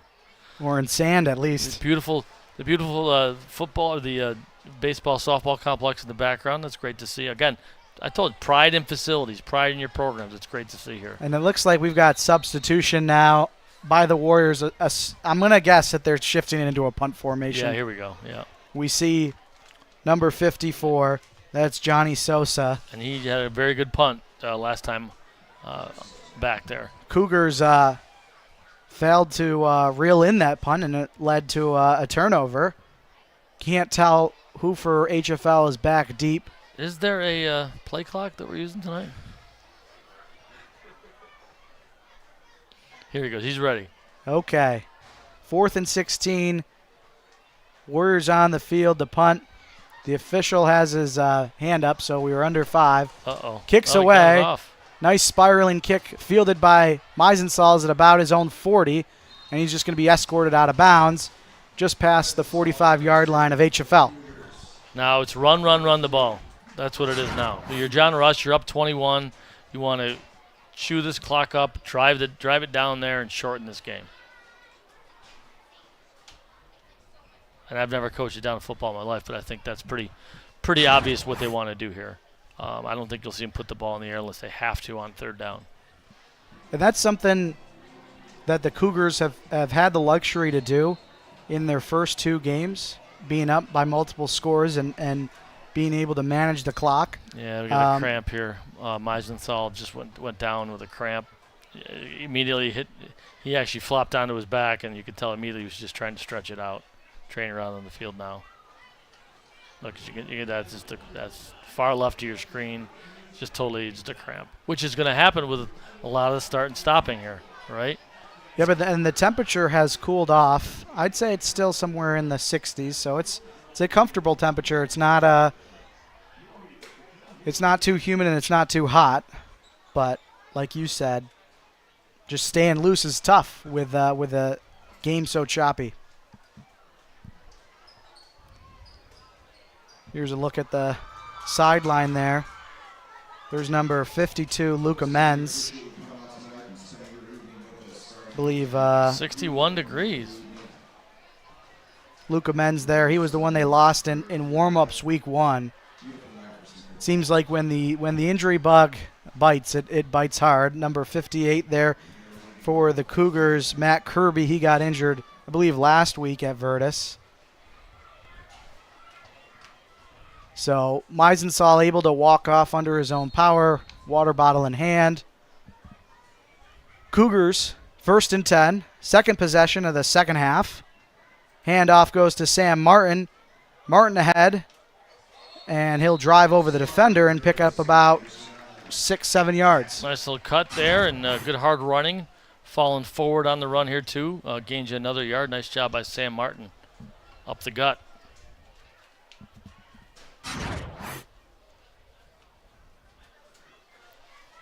Cougars now facing 2nd and 4. Now into Vertus territory. Ball at the 46-yard line. They like this up-back formation, using the up-back as, I'll say, a full-back type. As Meacham goes to pass, slings it to Steinhoff, and he's got the first down and more inside the 30-yard line. This first down brought to you by HFMP. Start off your day right with Kentucky Legends Bacon for only $2.99 a pound every Tuesday. Well, it shows you what I know. He put the ball in the air and clock's moving, and because it's a complete pass. But the other thing you forget about, I forgot about, I guess, was that it's early in the year. They got to work on plays and work on routes and work on timing, and obviously that was greatly timed there and a nice pass from Meacham. And that's why you can't just run it out for the rest of the game. You got to be able to develop plays. As here's another handoff to Martin. He'll fall ahead for about a yard. Got to be able to develop the timing and the plays. We talked about Nate Meacham, junior, first year playing as the varsity starter. And he for whatever reason, it just seems like he didn't have the luxury of getting as many snaps in as a sophomore, being able to play up as a JV player. Didn't have the luxury of getting those snaps that I think his older brother Matt got and Brody Young got before Matt. And so it's just been a little bit more of a learning process in the game, given the lack of experience. But Coach Russ has just been very complimentary of him as he steps back to throw the screen ball to Connor Finn, works the far sideline. Finn kicks, gets a nice block, and he's going to waltz on into the Meehan Architecture end zone. Finn finds the end zone for the second time in this second half. A 55-yard touchdown run and then a 27-yard touchdown pass here. Maybe 29 yards. 27's right. And a nice job there. Good play call, good blocking, and a nice run again by Finn. And if you're an HFL fan, you got to feel pretty good about that one. I know this is your first game here of the Cougars, but Steve Bradley and I know that the screen pass has always been difficult for HFL. For whatever reason, it just seems like the timing, the blocking, just the ball placement, it hasn't been there the last couple years. So I don't like screens over the middle. To me, I've always like, even at the pro level, I'm like, there's too many people in there. I like them out wide, but that one worked. Let's check out, see if we can. So yeah, Finn just doing a is that, tremendous job finding the open area after collecting the pass. Graisley with a nice block there on the wide side to get some more room for Connor Finn. His second touchdown of the night, and so far we got touchdowns to Steinhoff, and I beg your pardon, his third touchdown. Steinhoff got the first touchdown, and then it's been 3 in a row. Finn, 3 in a row. Have a night. Run, pass. Have a night, Connor Finn. Last game it was 3 TD passes for Meacham, and then Finn had a rushing touchdown to seal the game. Also had a rushing touchdown against Argananda in the opening week. So the 2 stars getting in the end zone for HFL, and now suddenly it's 28-0. So now this game, in great shape for HFL. And now maybe you can work in some younger guys to different spots.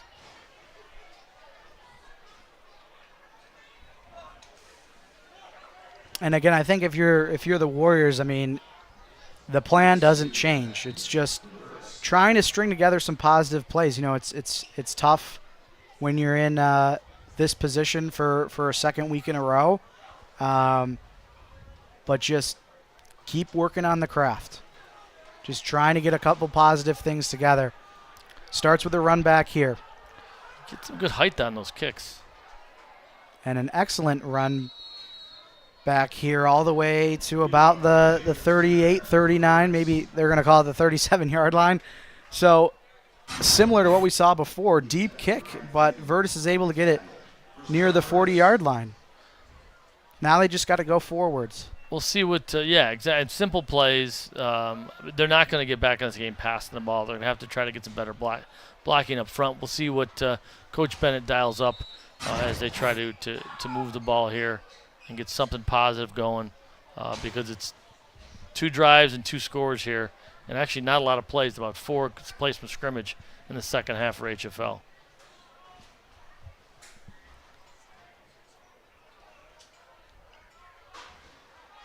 So the Warriors come out in a 3-receiver set formation with the up back to Holloway's right. And again, they've been just taking a lot of time. You see the back judge on the left of your screen. He's counting down. Handoff goes to number 13, Tyler Allen. Yep. And he gets back to the line of scrimmage. Take another look. Nope, not 13. Is that 85? Jamari Waddell Eatman. Well, they're going to use some of their backups too. The starters might be a little gassed, but again, the other side of the ball too, they want to be working on stuff too, even though they're down 28-0. They want to get some more value out of this to see who can do what in Game 3 of the season for the Vertus Warriors.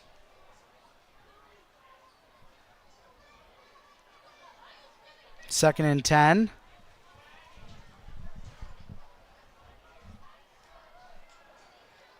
Vertus to throw. And a high pass play caught. This is Michael Rogers Jr., and he's going to be taken out of bounds over midfield. So a big gain there for the Warriors, and that's where they got to find success, is trying to get their playmakers in space with the ball. Out wide, and that's a 22-yard pickup there. Very nice job by nice catch. And he's a little high with those throws, but a nice job There is a flag, so that you saw it at the tail end there, and Like- it's thrown, and it looks like it's being motioned like it's against the offense as they're marking out, but it's a spot foul, so it's a hold, but it was committed at the 48-yard line of Vertus. So it's going to be at the 38-yard line, so 2nd and 9. That was Michael Rogers Jr. on the nice catch and run. He's a junior, 5'9" junior wide receiver, so credit to him there on that play. One of the bigger plays of the night for Vertus.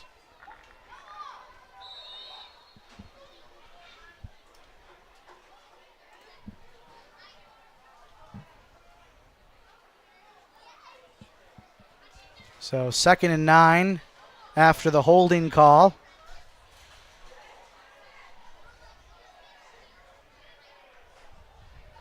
Stacked receiver formation. Some motion behind, trying to get the ball in space to number 7. That's Sammy Anderson, and Anderson will be driven out of bounds after a gain of about 1 or 2 yards. Definitely can see some change here. Misdirection, trying to get the ball wide. Can't win inside and running, so we're going to try to get the ball wide and use our speed. It's not working great, but it's positively at yardage. And like you mentioned, it's only game 3 here for both teams. How much of their offense has been installed at this point? They're probably working on that as they go. And just, at some point you got to just ignore the No, just keep it running.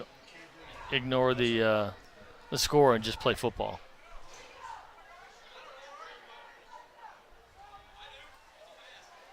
So Vertus with the throw, and that's going to be in the dirt. Incomplete pass. Stops the clock. Brings up 4th, and we'll call it about 7. Now it's in full go territory, I would think.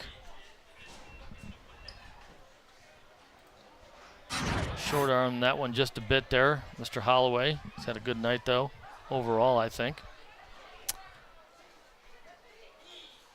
So punting unit out on the field Oh, for the okay. Warriors. Is that Sosa or a third punter?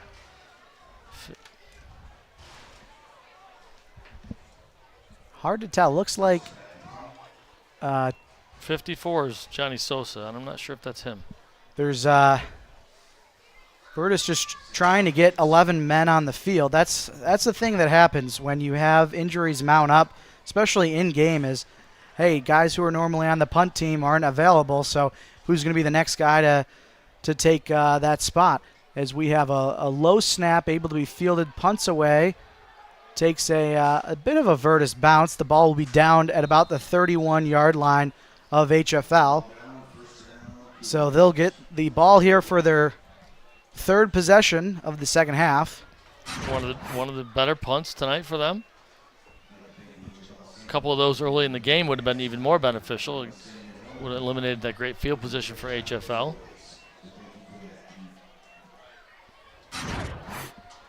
There was a penalty on that play as well. It's marked out at the 47, call it 46.5-yard line. All right, I'm kind of glad now I wasn't tracking how many flags we had tonight, because I probably would have been a little nauseous. We are definitely over a dozen. And waiting for the... And the first quarter went so fast, Peter.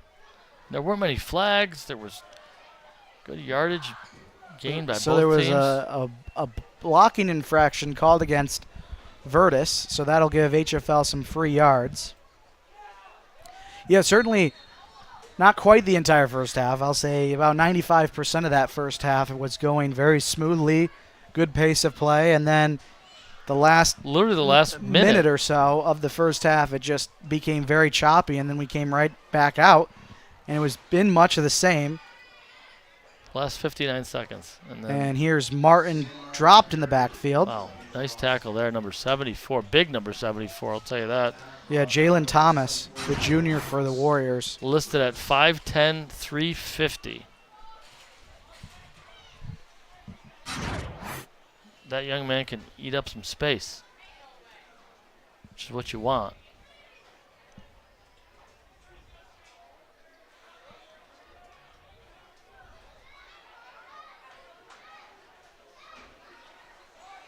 So Cougars bringing in an extra down lineman on the near side here. I think that's maybe the first time we've seen that tonight, as again the Warriors are just winning the point of attack. Nice extra effort, though. Sam Martin. I thought it was going to be a stop at the line of scrimmage, So and he did ends I. up slithering ahead for a gain of about 4 yards. But looks like we've got 2 players down. Is that? It looks like, I believe, Is it Martin? it might have been the ball carrier for HFL and then a defender for the Warriors. So this will stop the clock. Fingers crossed are cramps, right? Cramps are very minor things, and hopefully that's all it is. Yeah, certainly don't want to speculate, but Here's the for both these teams, yeah, here's the replay. So I thought boy. it was stopped, or forward progress was at least stopped, but the play kept going. And the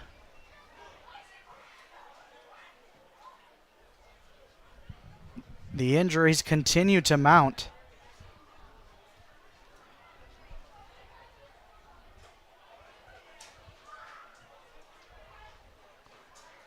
So can we use this opportunity to tell the folks how we first met, Peter? Well, the first time we met face-to-face, or the first time we semi-interacted Well, at a Section 5 soccer game? No. Oh, there was a Section 5 soccer game? Yeah, I told you the story the other day about how I was a senior. Oh, in hi- right. We Go got ahead. the Rock Devo chant. Right, you So got when I that. was a senior in high school, it was the very early stages of the Cougar Freight Train, and we saw you on the sideline covering our HFL boys in a playoff soccer game. I didn't mean that one. That one's I'm not very much. I meant just coming down to cover high-tech high school football. I was doing a story, a preseason story, and you were flying a drone, right? Yep. I had gotten a drone my senior year for my birthday, which is in the spring. And before I went off to college, I suggested to Coach Russ, why don't I bring the drone to practice, and we'll give it a try and see what sort of angle we can get, and maybe it'll help you break down film and learn a couple things. And we had about 20 minutes of battery time, so we had to be very meticulous with the plays and how stuff was called. But I don't know how it worked out for him and how useful it was, given it was, I was going to college in August, so it was probably maybe the first week in pads for them. But certainly an innovative idea, and we were one of the first schools to do it. But by then, I know drones were already banned from games, but there was nothing about them being used for practices, as we have a Meacham pass here on second down in the area of Meisensall, and that's incomplete. Well, it was fun to meet you then, and it was really cool to see what you guys were doing down here with that drone to help practice. So it's now third down. Third down on marked the field. Yeah. Third and now it's back to fourth. So that the injuries and the stoppage in got play. a sharp crew here. Chain gang Can you is guys go down there, Oliver, and put some stripes on for us? Can you get this? Like the auto. All right, fourth down. We get a punt. We got an HFL punt coming up. Is this their first punt of the game? Yes, it is. So, and HFL having to have a last-minute substitution running on the field. That's C.J. Harrison filling in. Good wheel, CJ. And we've got Delay a game. a delay of game. Punter number, Let's see. delay of game on the offense. Late substitution cost You called the it. Cougars 5 yards. Brian Finn, the sophomore, for the Cougars, back deep to punt this one away. Have there been many punts this year for the Cougars? I think there's been a couple. Certainly punted a couple times at Eastridge last week. Punts away. Spiraling kick. And this one's just going to roll inside the 30 towards the 25. What's going on now? What are And we doing? ball ultimately gets kicked out of bounds by a Vertus player. Looks like HFL was trying to maybe block a Warrior into the football to make it live. It's not bad. It was like a 34-yard punt. Pretty good. Got a nice roll out of it.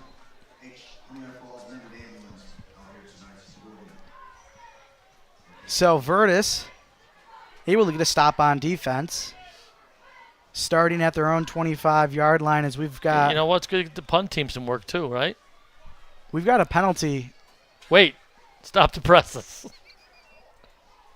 We've got a flag down at the 39-yard line. This is. Hope the folks at home are enjoying the flags too. You know, as a coach, I can only imagine this has just got to drive you crazy. Yeah. I mean, it doesn't even matter if it's again just the frequency and just the disruption it's causing. And you gotta, you gotta worry about these guys getting cold and getting injured and pulling a muscle or, start and stop. And I think these guys even sweating down there right now because it's probably under 60 degrees now.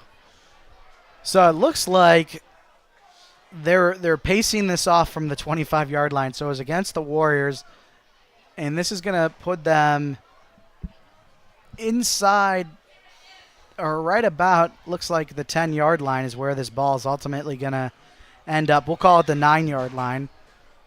So I think that had to be a personal foul of sorts if it was approximately 15 yards. May have happened on that little scrum situation with the ball that they should have just let roll and stop. But another drive start. I think their second one inside the 10-yard line. Now you got to protect the ball because these HFL's guys are going to play hard, and they're like, you know what? Let's get a safety out of this thing. And it looks like the offensive linemen were a little bit late out there, or I don't know if there was a late substitution or a different package, but there was 4 or 5 guys who weren't in the initial huddle. As it's 1st and 10 from the 9-yard line, still in this third quarter. Handoff, and immediately going down is number 85. Yeah, he slept. Slipping on the turf is Waddell Eatman. Yeah, it's got to be a little dewy out there now. Loss of 3, maybe 4.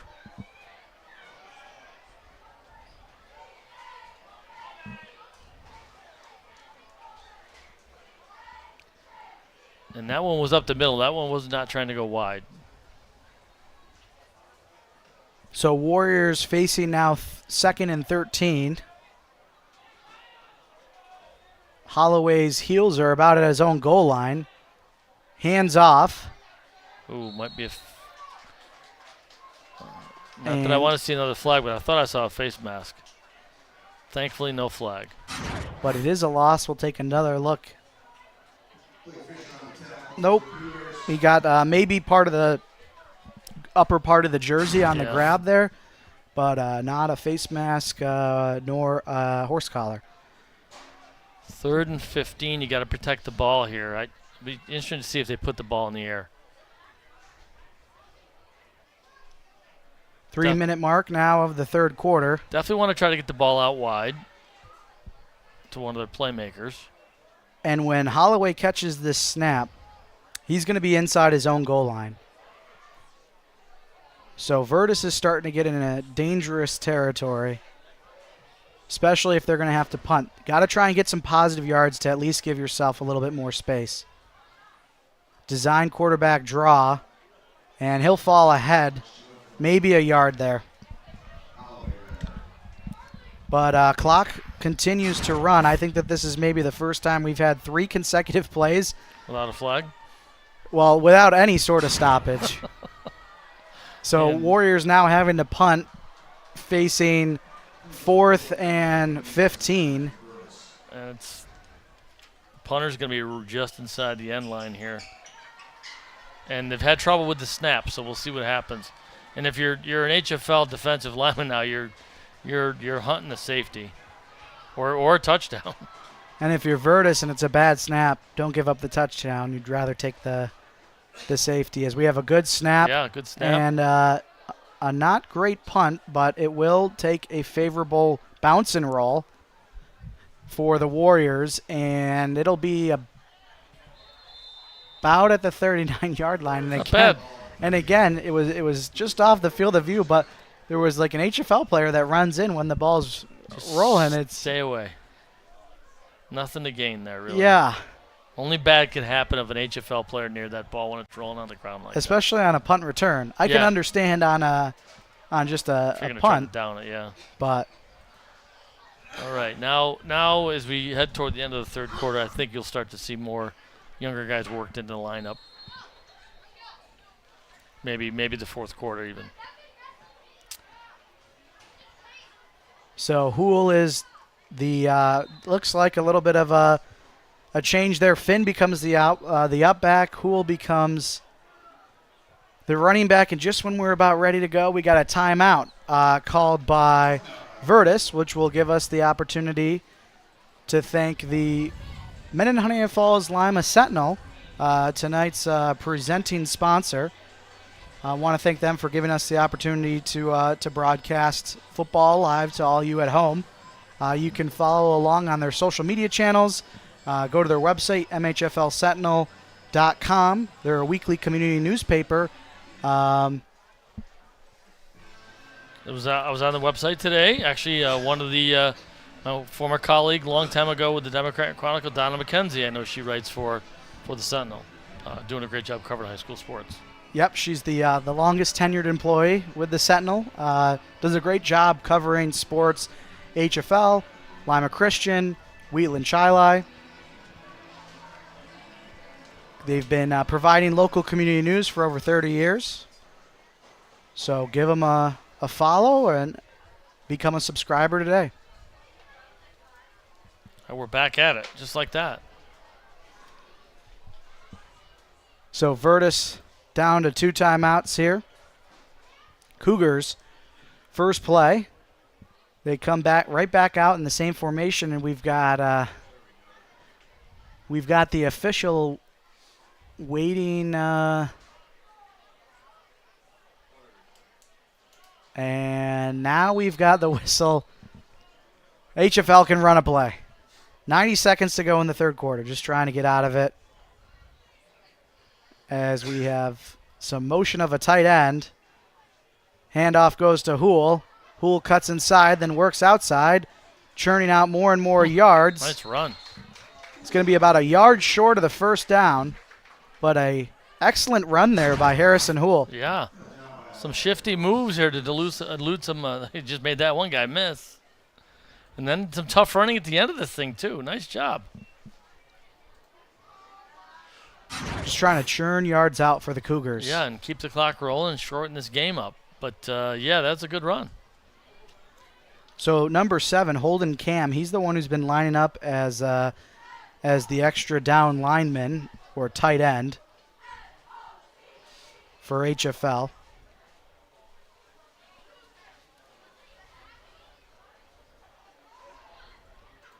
Ooh, good catch on the snap there by Meacham. Meacham slings it out to the near sideline. That's going to be caught for a first down. Brought to you by HFMP. HFMP bakes sub rolls from scratch every day so that every bite of a Honeoye Falls Marketplace sub is bursting with flavor. 2 nice catches there on the snap, which it looked like it maybe almost surprised Meacham. The great grab there, and Holden Cam, I think, was on the catch. And I think that'll take us to the end of the third quarter. Yep, running clock here under 20 seconds to go. So we'll take this opportunity to take a commercial timeout. Score 28-0. Cougars lead the Vertus Warriors. Honeoye Falls Marketplace. Fresh breads, donuts, special cakes made every day from scratch. Our butcher still cuts your meats to order. Doesn't get any better than that. Hot pizza, fish fries on Friday. Order your favorite sub right here. Organic foods and healthy choices. And beer, lots of beer. Honeoye Falls Marketplace. We're true blue local. Uncompromised quality. Varsity close to home. Tonight's game also brought to you by Bullfinch Fund. Fans who are sitting on IRA money that they don't know what to do with, or those who want to take control of their 401k money left at an old employer, should give Bullfinch a call at 624-3150. Did you know a working teenager can become a retirement millionaire just by starting a child IRA? Want to learn more? Call your local mutual fund, the Bullfinch Fund, at 624-3150. Bullfinch Fund. Invest right here. And Meehan Architecture. With the Meehan Architecture Sports Update, girls volleyball hosted young women tonight in the A-Gym. Their next match is Tuesday at Eastridge. I don't know how that one ended. And cheerleading, they're out here tonight in full force, but their season will begin next month. Little motley crew here to start the fourth quarter. Kickstart the fourth. At HFL, hoping for a less interrupted fourth quarter than we had in the third. Have we seen the last of Connor Finn tonight? Do you think? Yeah, it looks like it. Yeah, HFL nice run hands here. off here to Sam Martin, and he's going to score. Sam Martin finds the Meehan Architecture. No, check that. That's Harrison Houle, number 21. Houle finds the end zone here, and that's his first touchdown of the season. 18 yards. Nice run, Harrison Houle. Good blocking in front. Big number 64 there, August Youngstrom, back out there and doing well. So the Cougars scored on the first play from scrimmage in the third quarter, and now they do the same in the fourth quarter. Snap, hold, kick up, and it's good. 5 for 5. That'll work. 35-0 the score now here at HFL, and I think certainly now, like you alluded to, Cougars might elect to get some of those guys in, get some game reps. We talked about the JV game. I believe they're on the bye this week, so normally there's a pitch count, snap count. They can only play 10 plays in order to still be eligible. But given that there's no game this week, there is no pitch count. They can play for as long as they want.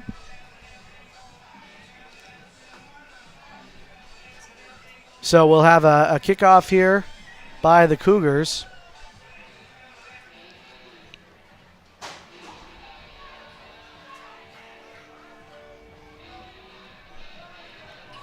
Well, it's been a spectacular night.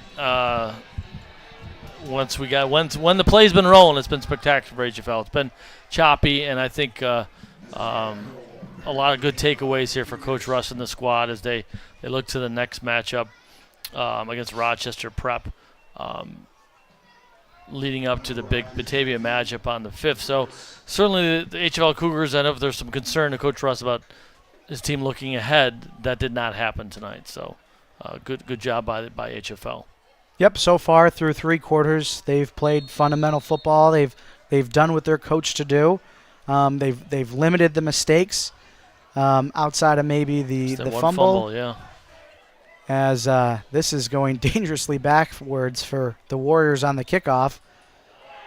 And that's number 41 for HFL, Blake Fisher, making the tackle. Big hit.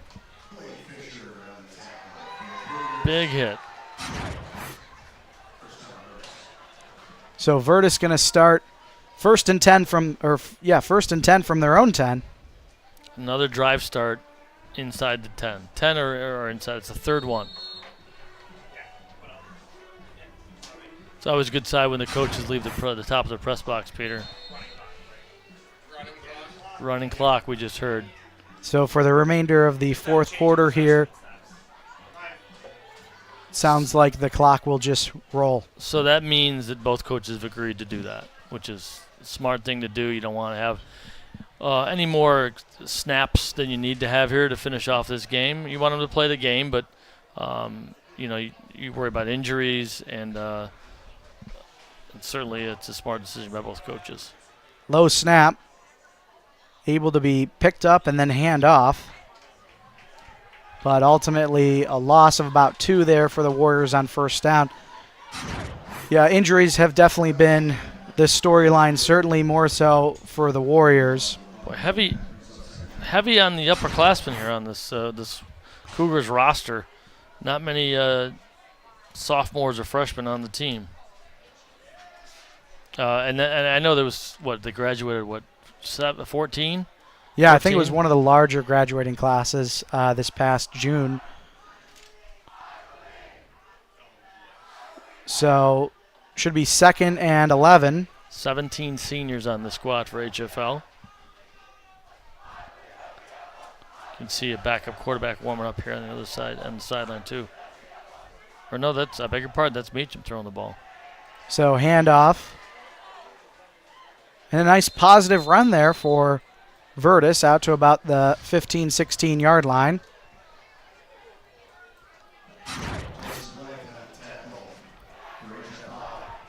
That looked like number 5 or 6 there. I'm not sure if it was Lamont Johnson or William Reynolds. I think that was Lamont Johnson there on the carry. So Vertus mixed into some of its backups too, which is good for them to get some experience as they look toward the next week. Yeah, looking at the schedule here for the Warriors, doesn't get much easier. Unfortunately, they got to go up to Eastridge, and then they're hosting Brockport, which is a classification higher.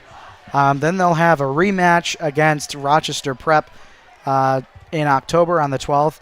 Then they're at Batavia and at HFL. So having to play HFL, but we talked about it earlier, having to play HFL and Batavia twice, as that is dangerously a safety there for the Warriors. I think he's going to be tackled at the 1-yard line. So it'll bring up 4th and very long from Vertus's 1-yard line. They've already had to punt once from their own end zone. Yeah, good pursuit by the HFL defensive line. Jerry Lonthair, was in on that tackle.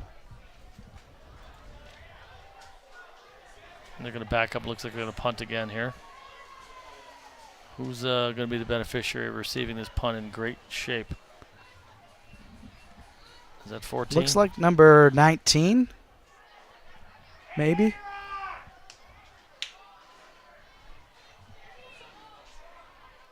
See if they can get this off. The defensive line's been really getting off its mark. Low snap, punt, up and away, but it's very short. It might have. I'm waiting for a call from the official. It was so short it might have glanced off a Cougar and will result in Vertus retaining possession. We're waiting. Let's take a look. The way that the HFL defense is still on the field. So no, I'm under the impression that I think a Vertus player just caught it and ran with it, which you can't do.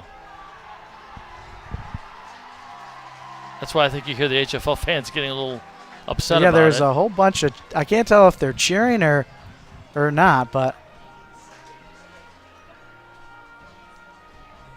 I don't know. Can we take one more look at that, Luke? See, I think a Vertus player just hops up and he grabs it. There's one bounce. Yeah, I don't think that it ever touched an HFL player. I just think he... So it should be down at about the 10-yard line. This is one shining moment. Let's just grab it and go.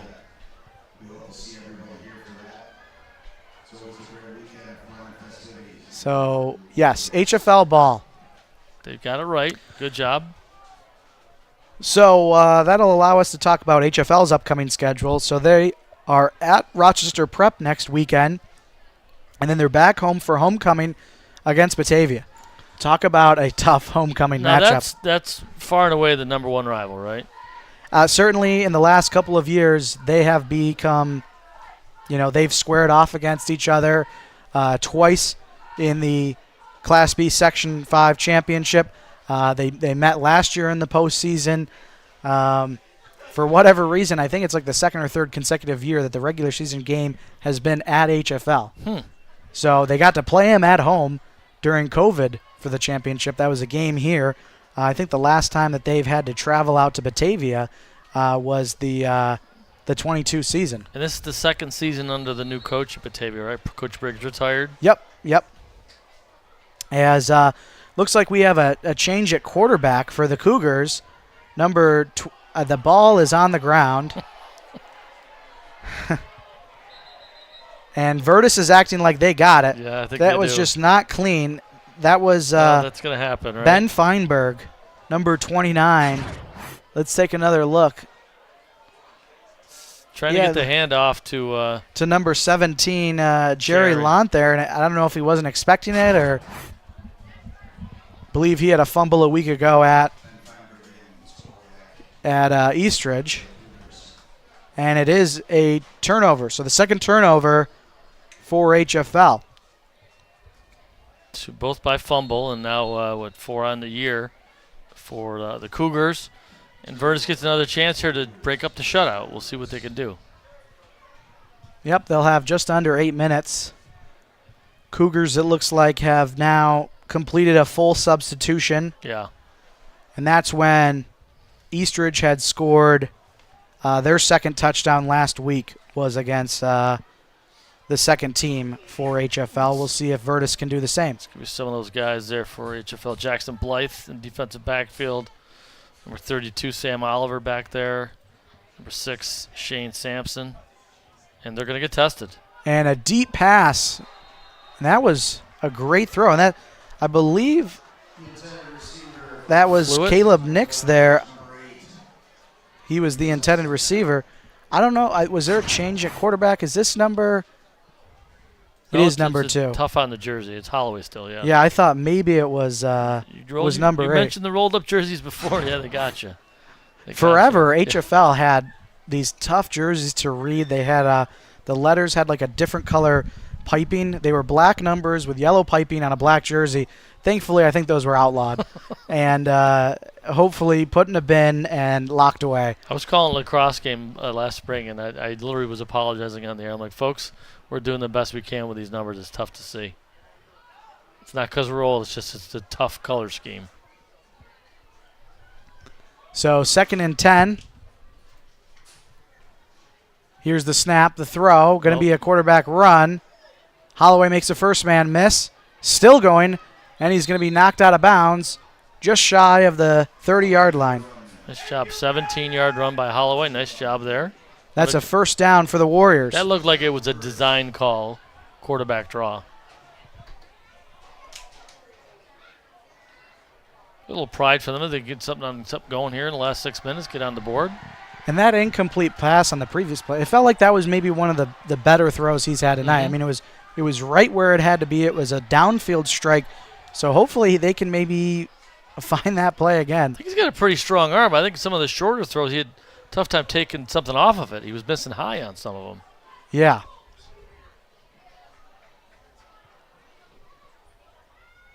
First and 10. And tackled in the backfield.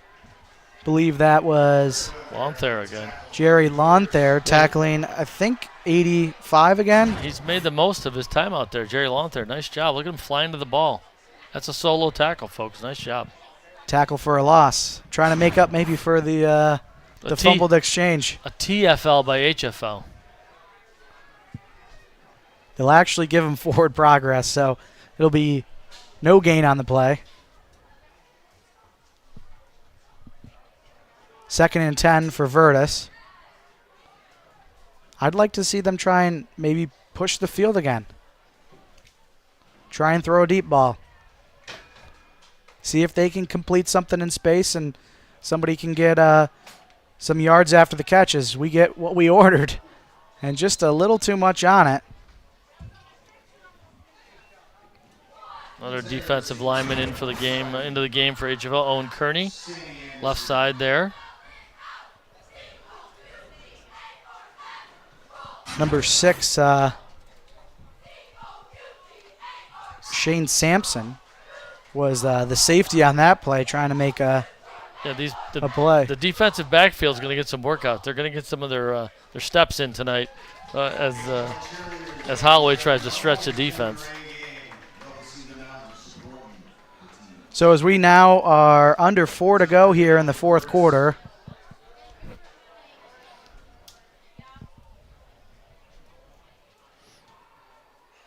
We've got a third and 10 to throw. Uh-oh. And that's going to be caught. And getting the first down, passes midfield, Warriors inside HFL territory, hurdles a man and shoved out of bounds inside the 30-yard line. That's the biggest play of the night, I believe, for Vertus. Frank Sackett with the game-saving push out of bounds there for HFL, or that would have been a touchdown. It looks like Jackson Bly there maybe had a shot at an interception. Instead, can't make the tackle. It would have been a 69-yard touchdown. And as you said, biggest play of the night, longest play of the night, I should say, for Vertus. Jeff Denson was knocked out at, we'll call it the 31-yard line. So with actually closer to 3 minutes here to go in the fourth quarter, Vertus will have a chance to maybe punch this in and end this shutout by the Cougars.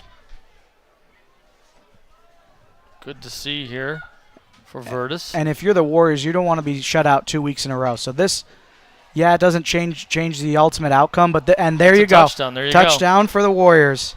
Is that number 1? And like I said, that doesn't change the outcome of the game, but that means a lot. I think that's number 1 or number 7. That's a tough one. I got my eyes on him. Believe that was number 7, Sammy Anderson. Take another look at that one. Just a simple out route, making a couple broken tackles and never giving up and going upfield. Yeah, nice job by them, and that's they're on the board just like that. Hey, you know what? Credit to the Vertus kids. They've not given up. They're still playing it out, and they're still learning to do early in the season here, Game 3.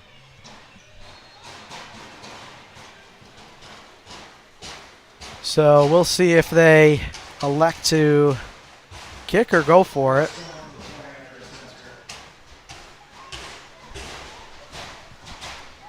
So we got the home crowd making a raucous here. Whole bunch of noise. And they are going to go for the 2-point conversion.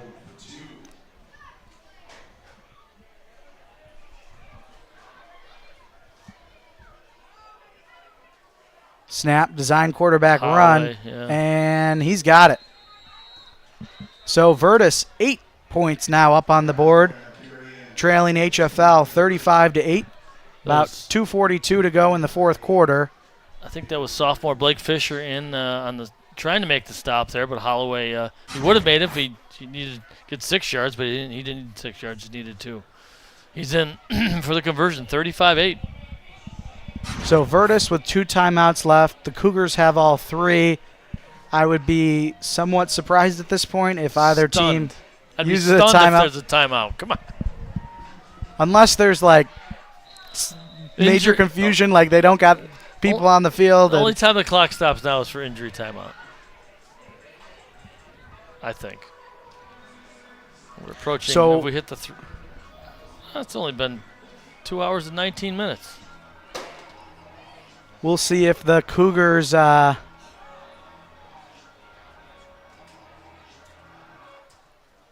seems like the two teams were lined up to kick the wrong way there for a moment. Which would be kind of fitting if it was possible. It's like the basketball player that goes and makes the basket on the wrong basket. Wrong direction.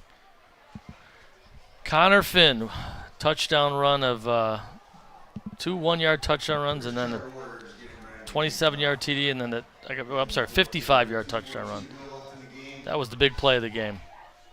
That, to me, set the tone the whole second half. For sure, yeah. To come out on that first play from scrimmage and not just score, but just the way, the physical, angry run that he had, like you said, set the tone. It's been HFL all the way through up until they pulled the starters. Vertus able to go down, get a touchdown.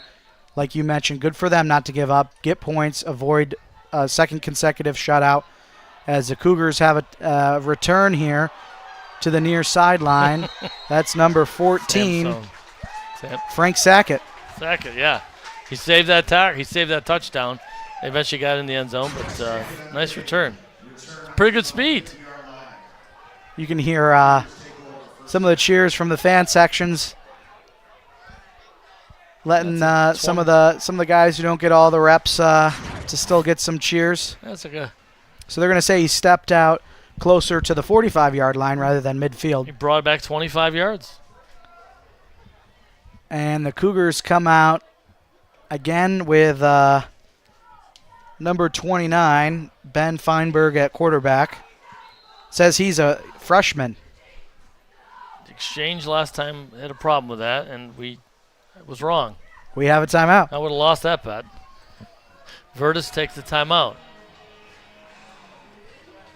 So it looks like they just wanted to make sure they had Enough guys out there. enough guys. Yeah, maybe some more substitutions. Yeah, I'd like to see if I don't know if Feinberg has gotten any snaps On the to this JV level. point. I know he's the JV quarterback, but has he gotten any? Not to my knowledge. He's certainly hasn't attempted to pass yet at the varsity level. I don't know if we'll get a chance to see that tonight, or if they just continue with a healthy dose of handoffs. I would think about 4 should do it. Vertus Well, will have one timeout left. HFL will go to 3-0 and be happy doing so. And Vertus will fall to 0-3. But credit the Warriors for continuing to play hard as this game went on, even though you knew in the second half they weren't going to win this game. You give those kids a lot of credit.